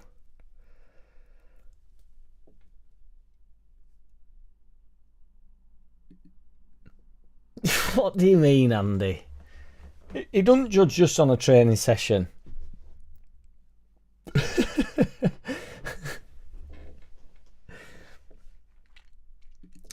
Well, Rotter's a good player, isn't he? Of that, there's no doubt. I don't know, Mark. I don't know. I think you need a bit of luck. I don't think, obviously, you get 4 class players in, but if they're not walking straight into the side, or they're not, we had this other week, so I don't want to go back over it. I'm not dissing you, Mark. I don't want to go back over it, but I will. To what level do we need these players to make the jump? Because there's a definite difference between 15th in the league and 8th in the league. I've just outlined the fact that Scum, West Ham, Tottenham, who else were in there? Newcastle are in there. Well, Newcastle have got a shitload of funds. They're not allowed to necessarily spend them, which I think is unfair, but that's another point. If they're down in the bottom half of the table, it's like, is getting 4 class players enough? Because, we're not going to sign as shit as I think the Man U squad is for Man U levels. If we had Fernandes, Rashford, who I think he's shit. I think Rashford's shit, but I don't think he's shit. You know what I mean? Because you'd take Rashford, wouldn't you? If he says, "Oh, I fancy it next year," at Ellen Road, we'd all be, let's have it right. You'd all be buzzing with that. Garnacho, that Hoyland up top, not really at ground running, but you'd be buzzing with that. So any of them signings, you'd be buzzing with, wouldn't you? Who else have they got? I know they've got rid of Sancho on loan to Chelsea, but he's doing bits. You'd be, 4 class players ain't going to be enough, is it? To what level? Because we're not going to get better players than them, and they're performing horrendously, and I think they're shit. But let's have a look at Scum.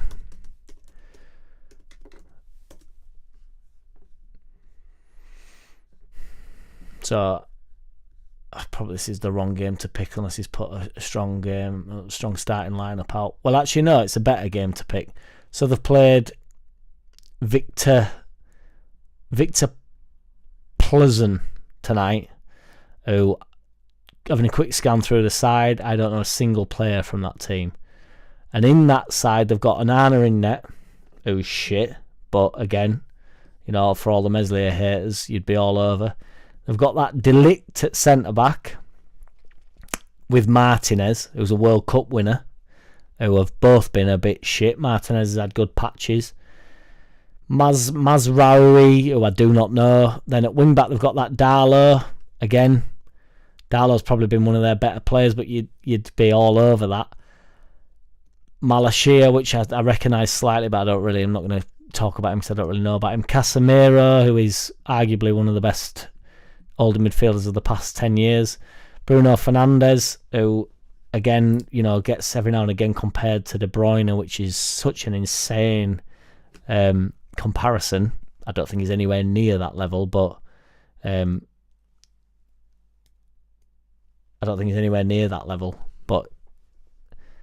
still, that's what's been spoke about. Then you've got Rashford, that Diallo, I don't really care for. I don't care for any of them, but then that Xerxes up top, where Xerxes were meant to be the ones that are going to save them. Then on the bench, they've got Mason Mount, Hoyland, Garnacho, Anthony, was a clown, but it is what it is. Ugarte, that new signing. Lindelof, Maguire, Christian Eriksen, Kobe Mainu. That's an outrageous side, and that's for a shit European game against Victoria Plazen, and they only won that 2-1. The 13th in league, they've won 5 games in 15. We're going to need more than 4. But my point is, we're not going to need more than 4, because even if you get 4, it's not going to be enough. As in, we're just going to have to ride us. We need these boys to come in full of spunk. I don't know if dragging 4 or 5 out of the side is going to do us any good. We just need to just full of confidence, like the first season with Bielsa, and just go for it, and let's just have it out, see where we are after 15 games. I don't know,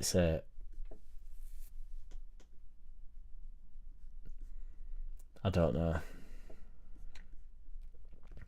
I've lost track of comments here, so I do apologise. BMG, what's the alternative to Forest? Yeah, well, the alternative is to rise your luck a little bit. And I don't mean that being daft. I just think, you've got the squad that bang up for it, full of spunk, wanting to play, desperate to play in Premier League. There's a lot of players, and you don't know you're replacing players that, I think signing Rothwell would be a good way to go. You've got some decent players. Tanaka's looking like he can make the step up. Ampadu's ready to prove himself. Rodon's ready to prove himself. Bogle, I think, would be a bit of a weak link. Firpo has sort of proved that he can't do it defensively in the Premier League. Nonto looking to prove himself in the Premier League and has shown glimpses in the Premier League. Aronson, not good enough for the Premier League, but again works his boots off, and sometimes that's enough as long as he don't go into a shell like he did the season that we went down when we were shit. He went into a total shell. Gruev, I think, will probably be moved on, to be honest. I don't think he's going to get anywhere near its side for the rest of the season now, which I think is unfortunate on his behalf. I like the guy. Solomon, I don't think he'll sign. Ramazani, desperate to prove himself in Premier League. I don't think getting more. Well, I don't think getting 20 is a good idea. For them reasons, we've got a decent side. We've set. I've just been saying at the start of the video. I outlined the fact that I don't think it's. I think they're all playing below their current standard, current level. Whether they can be a top 10 team is no, but yeah.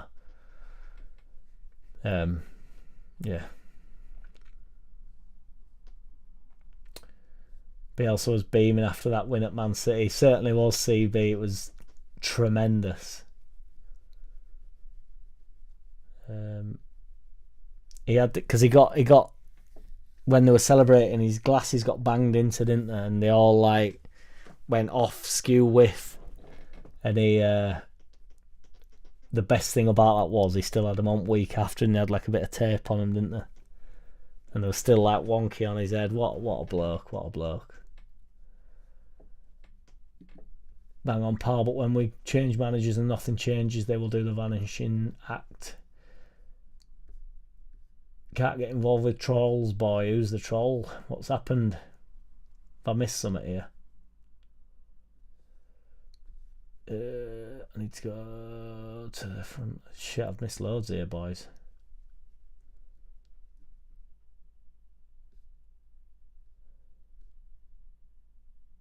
CB, Tanaka has quickly adopted the side before self attitude. I don't think it necessarily is that. I agree with you, CB, but I just think they're here to prove themselves. They know it's a big club, but they don't think they give a shit about the club. They really want to win. It's just an individual competitiveness within a team game, isn't it? They love playing under the lights at Ellen Road, I've no doubt. It's about as good as an atmosphere as they'll get. But do they really? How much do they care? I don't know.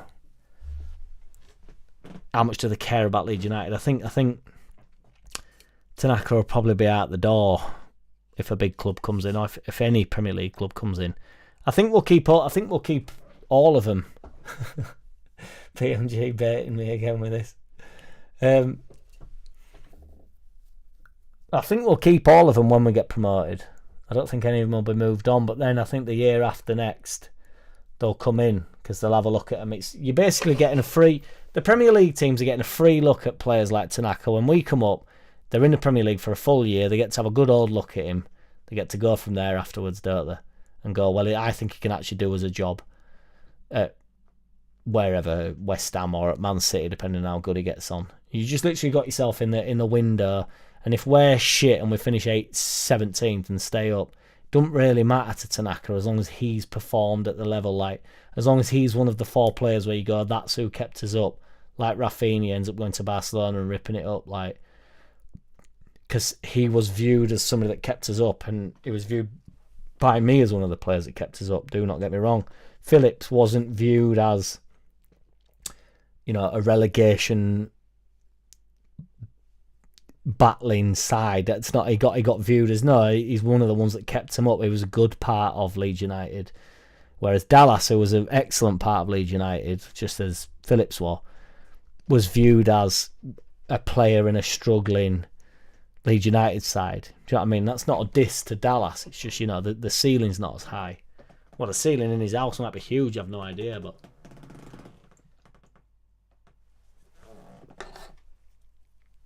I really need a slash.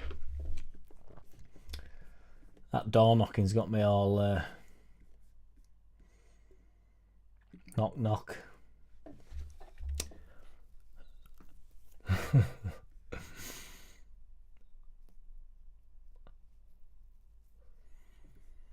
They're going to come out in the droves when it goes a little bit tits up next year, man. It's going to be...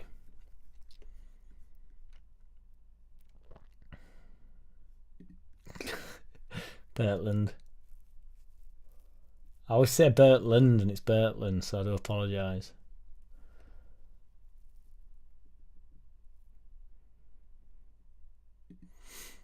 BMG says Struick, Rodon, Ampadu, Tanaka, Ramazani, plus perhaps James, Nonto, Wobber could cut it in the Premier League. I think James can. It's not because I love him. James can cut it in Premier League. I think he's been a bit unlucky in Premier League, and particularly as a promoted side, he's not one of the ones that you'd want to replace. Struick has done it in the Premier League to some extent. I think Struick's probably one of the most overrated players at club, to be brutally honest, but I'm hoping Rodon can. I think Ampadu can make the step up. I'm hoping Tanaka can. I think Ramazani, if he we need to see more Ramazani though. Let's have it right. We've seen him for a little bit. Nonto can definitely do it in Prem. I think it's just it's a different game, isn't it?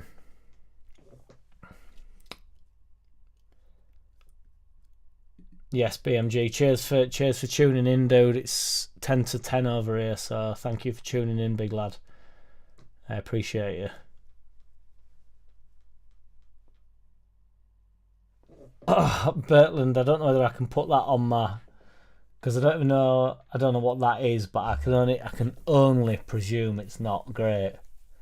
I didn't know you were going in for that procedure. I'll have to ask him. Mad Gav don't knock. Oh, Mad Gav would knock actually, wouldn't he? Yeah, he would knock.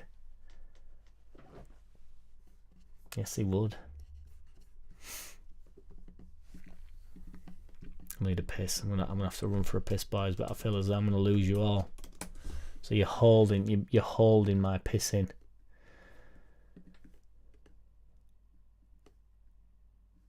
Pissy pants. Match going pants.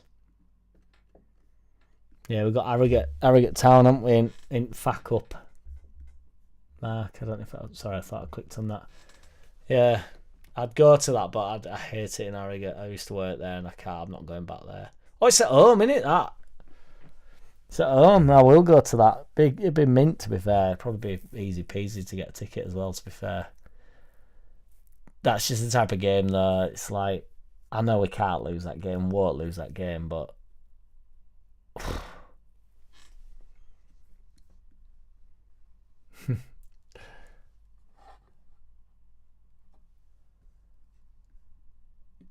I don't think he's fit, Alfie.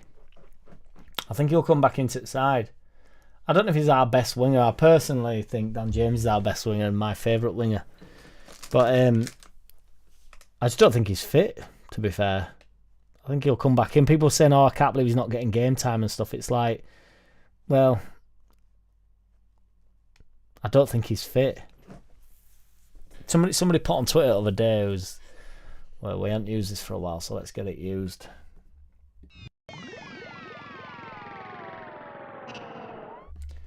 Biggest idiot of the day said it's absolutely criminal that Ramazani's not starting. And, I think that's because he's not fit enough. I do think Farke will look... To be fair, we've got hell of a decision to make when they're all back, because we really do have some players. All right, let's have a look here, to be fair.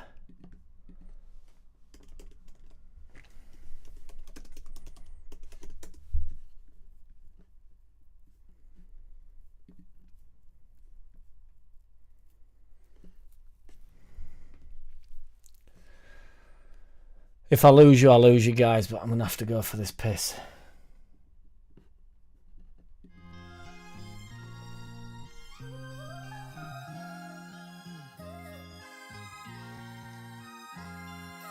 Yeah, allow me to fuck up all my exes. Nexus, I'm about to kick this motherfucking bitch quicker than my exes. I'm sexist. Best mixed Toyota with the Lexus. I'm restless. I need to kick this shit before it festers. My life's surrounded by 1,000 things just here to test us, just arrest us. My skin's thicker than a bulletproof vest is. I'm invested, the best I'm suggested, the rest can't contest it. Wish I could get up and kick it all the way down to Texas. I'm reckless, a mess in the mind, it's so congested. So pick your best bitch, I'm a wreck for the test it gives. I'm a chef when it comes to cooking messages. I'm the best shit straight from the chest. If it's a mess, then a test. I will rep record and put the shit to rest. Little lizards staying blessed, ragging into each and every single one. Another shit is so incest, I detest, I'm unimpressed. All I do is reinvest, all you do is back down and betch. I'm possessed, I could teach this bitch to fetch. I have never found myself not been correct. I'm a master of the game of shit is chess. Leave nothing for a guess, I confess. I'm a sucker for this motherfucking Smith and West. Career a jest, just one in the chamber, a willing Russian roulette. Only when it comes to culture I would never place a serious bet. I slap this bitch up just to visit the vet. I grab this lizard just to feel the effect. This shit is physics or mechanics I tech. I got a gallon of magnets and so these atoms I wreck. How do you flatten this set? Do you agree it's gotta be impossible to disrespect? On another level and nobody really wanna step. Yeah, I'm butter on a beat, a butterfly in effect. I'm only high in a sense, I'm never lying, I'm cleansed. I'm only rhyming for friends, I'm only piping a piper just to frighten and upset. Never biting Mike Tyson, never sitting on a fence. I've heightened the tense, I'm never shy on a fence. I'm only writing for rent, finish line in sight, but I don't know where this shit ends. I'm politely inviting you, take your rights and just blend. I own the right to offend, if I'm a kite then I'm high and tight, till the motherfucking end.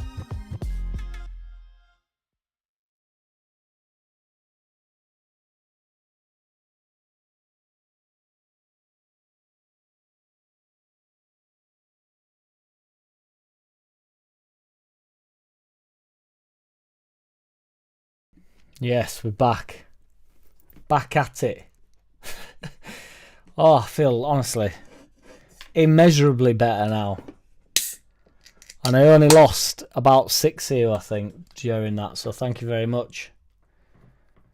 Ming59 says, not many YouTubers, Leeds fans say, you're holding my pissing. Andy Rose says, Ramsey not playing well in training. JackCity Nick, what's good, brother? Get a track on when you go for a piss. Appreciate you. Thank God you're back, Jack. There's been a tone deaf singer on.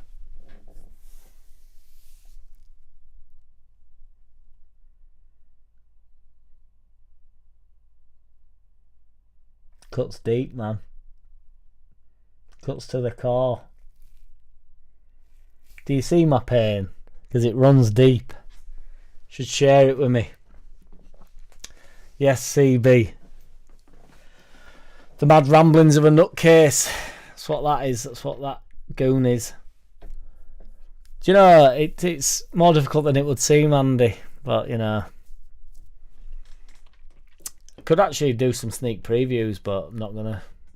Because no one gives a shit. And I could play like a brand new. Well, I could play a track that's 10 years old and everybody think it was a sneak preview, to be fair, because nobody's heard them. But they are available on all the platforms. So go check them out. JackCity Music. I know he's G60 Nick. I've learned to yes, Ming59. I've learned to. I know Andy well enough to know that. I mean, to be fair, he may very well be right. That may very well be an actual analysis of it. You know, tone deaf singer on, but I'd also suggest I wasn't necessarily trying to sing during that track. But I know from Andy that, you know, it's a goading session. That's what it's all about, and I'm here for it. I'm all for it. All for it in the workplace. Cheers, G60. Appreciate you, brother. I want to talk about as well, I've just realised we've been here for a while now, guys, so, which is insane. But before we do close, there has been some discussions that Meslier Silent S is getting a move in January. Now, I can't believe this has been fallen for. Thank you very much, Matthew Law. Fair enough. Rapping isn't singing. Agreed, CB. It is not. Meslier getting this move in January. That is not happening. If that happens... No, I'm not going to say this. Because I was going to say if that happens, I'll close the channel. But I'm not willing to say that because I know, even for the small amount of views that I get, I know that if I say something like that and he moves in January, you boys are not going to let me off the hook with it, and I'll just get absolutely... I mean, to be fair, it'd probably do the algorithm the world of good, and I just have to accept that I'm a liar, but... Because there is obviously, you just never know in football, he might get his shit moved to Rennes, but he's not moving in January. Meslier Santos is an asset to the club. Whether you like him or not as a goalkeeper is irrelevant to me. He's an asset to the club. We can make some money out of Meslier Santos. Everybody on God's earth that supports Leeds United bangs on about the finances like they've got all to do with it. And ultimately, Meslier Santos is one of the players that's a prospect that we can get some money for. And a year in the Premier League, if we do decent next year, he might move on after that. He might move on when we go up. I doubt it, because I don't think we'll lose any of them when we go up. I think they'll all want to play. As in, don't say that he needs to go, or don't say that he needs to go, because don't say that he needs to go, or don't say that he needs to go. It's two different sentences. He doesn't need to go on the basis that he's the best keeper at the club. He's better than Darlow, and he's better than that guy that we signed from lower leagues. He just is. So we get rid of him if you want, but we'll end up with Rodon in net, and I mean, I think we can all agree nobody wants that. So the Meslier Santos move in January is a giant load of bullshit. And anybody that's discussing it, and I will discuss it on one of my shit vids in the next week or so. But for some reason, some of us that talk about the rumours get pelters saying this is clickbait and we get shit for it. But then when others do it, it's all right, innit? And everybody just has to go along with it like, oh yeah, well, it's just news, it's information. But that it's nature at beast. I'm happy to be the Dumbo. I'll take it. Leeds are falling apart again. Need I say much more? Meslier was excellent. Meslier Santos was excellent the other night. Mint challenge at 1-1. It's a huge moment in the game. I was sat down the other end and I absolutely shat a brick when he came flying out, because you can't really tell. You can't contextualise like how far away from the ball he is. It's hard to sort of work out.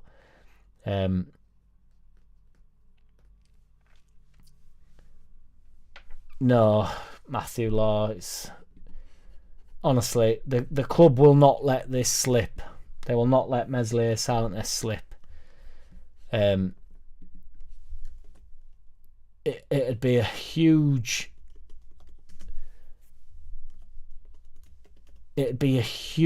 mess if we let... They can get some money...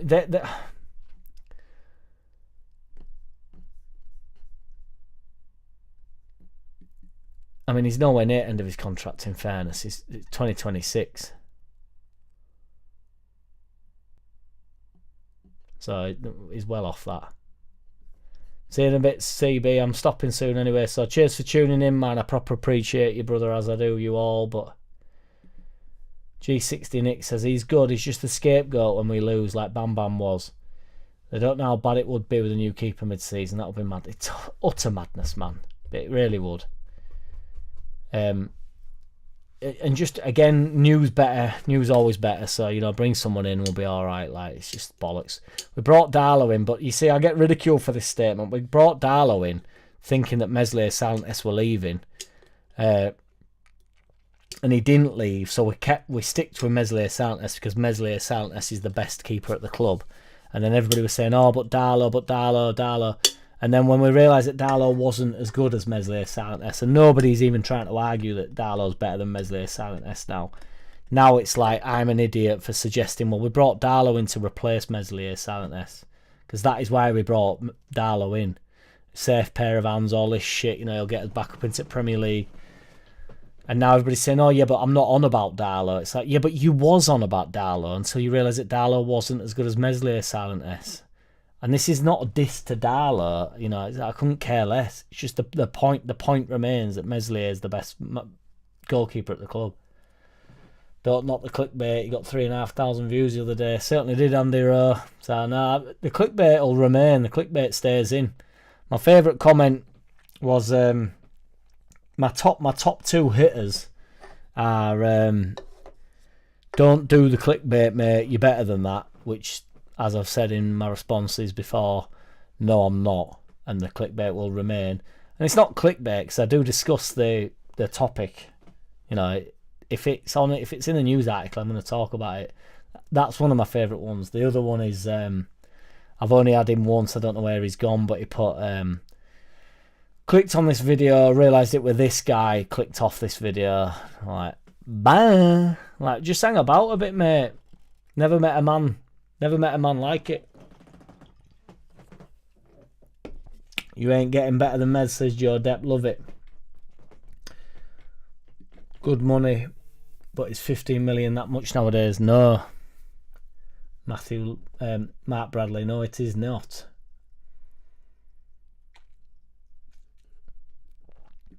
Jack Sterling, love it.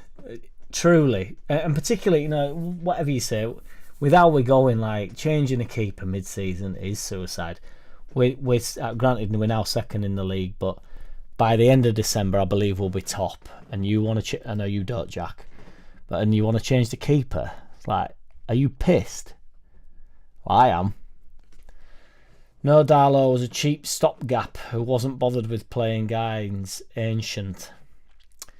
Well, we signed him to replace Meslier, Silent S. That's all we had in locker. I don't think people realise how hard these type of players are. Like a number 9 and a decent keeper.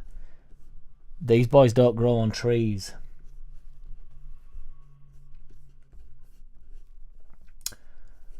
And on that note, boys and Bob, I'm going to do one, I think. So I've been here 2 hours. I'm going to go live on Saturday because we are away.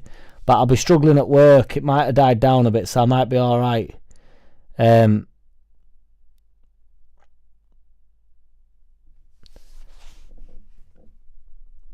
I might be alright to get whatever.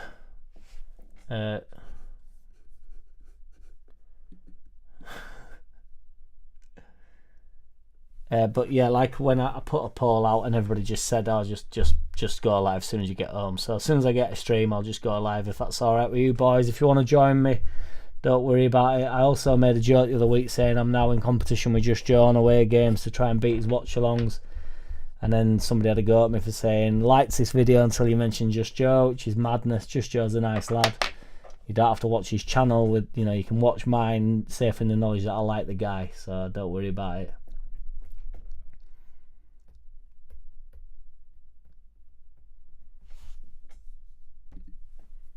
Love it. Thank you, Ming. Cheers, Pat. Cheers, Mark. Cheers, Joe. Cheers, G-Nick, G60 Nick, Jack Sterling, Andy Rowe, Matthew Law, CB, I think he's already gone, Bob Hope, who is also known as Wendy, but we get it all. We do it. Nobody do it how we does it. Cheers, everybody. Proper appreciate you, honestly, truly, as you all know. If you want to bother to support me, check out my JackCity page, JackCity Music, or type JackCity Games into YouTube and I'll pop up, and go leave us a comment over there. Much love, and I'm might see if I can order a dirty takeaway now, guys. In a bit. Enjoy your Thursday, have a good weekend. Your Thursday's over, so well, it's not over yet. Make the most of the last hour and 54 minutes. Enjoy what you've got. Cheers, guys. In a bit.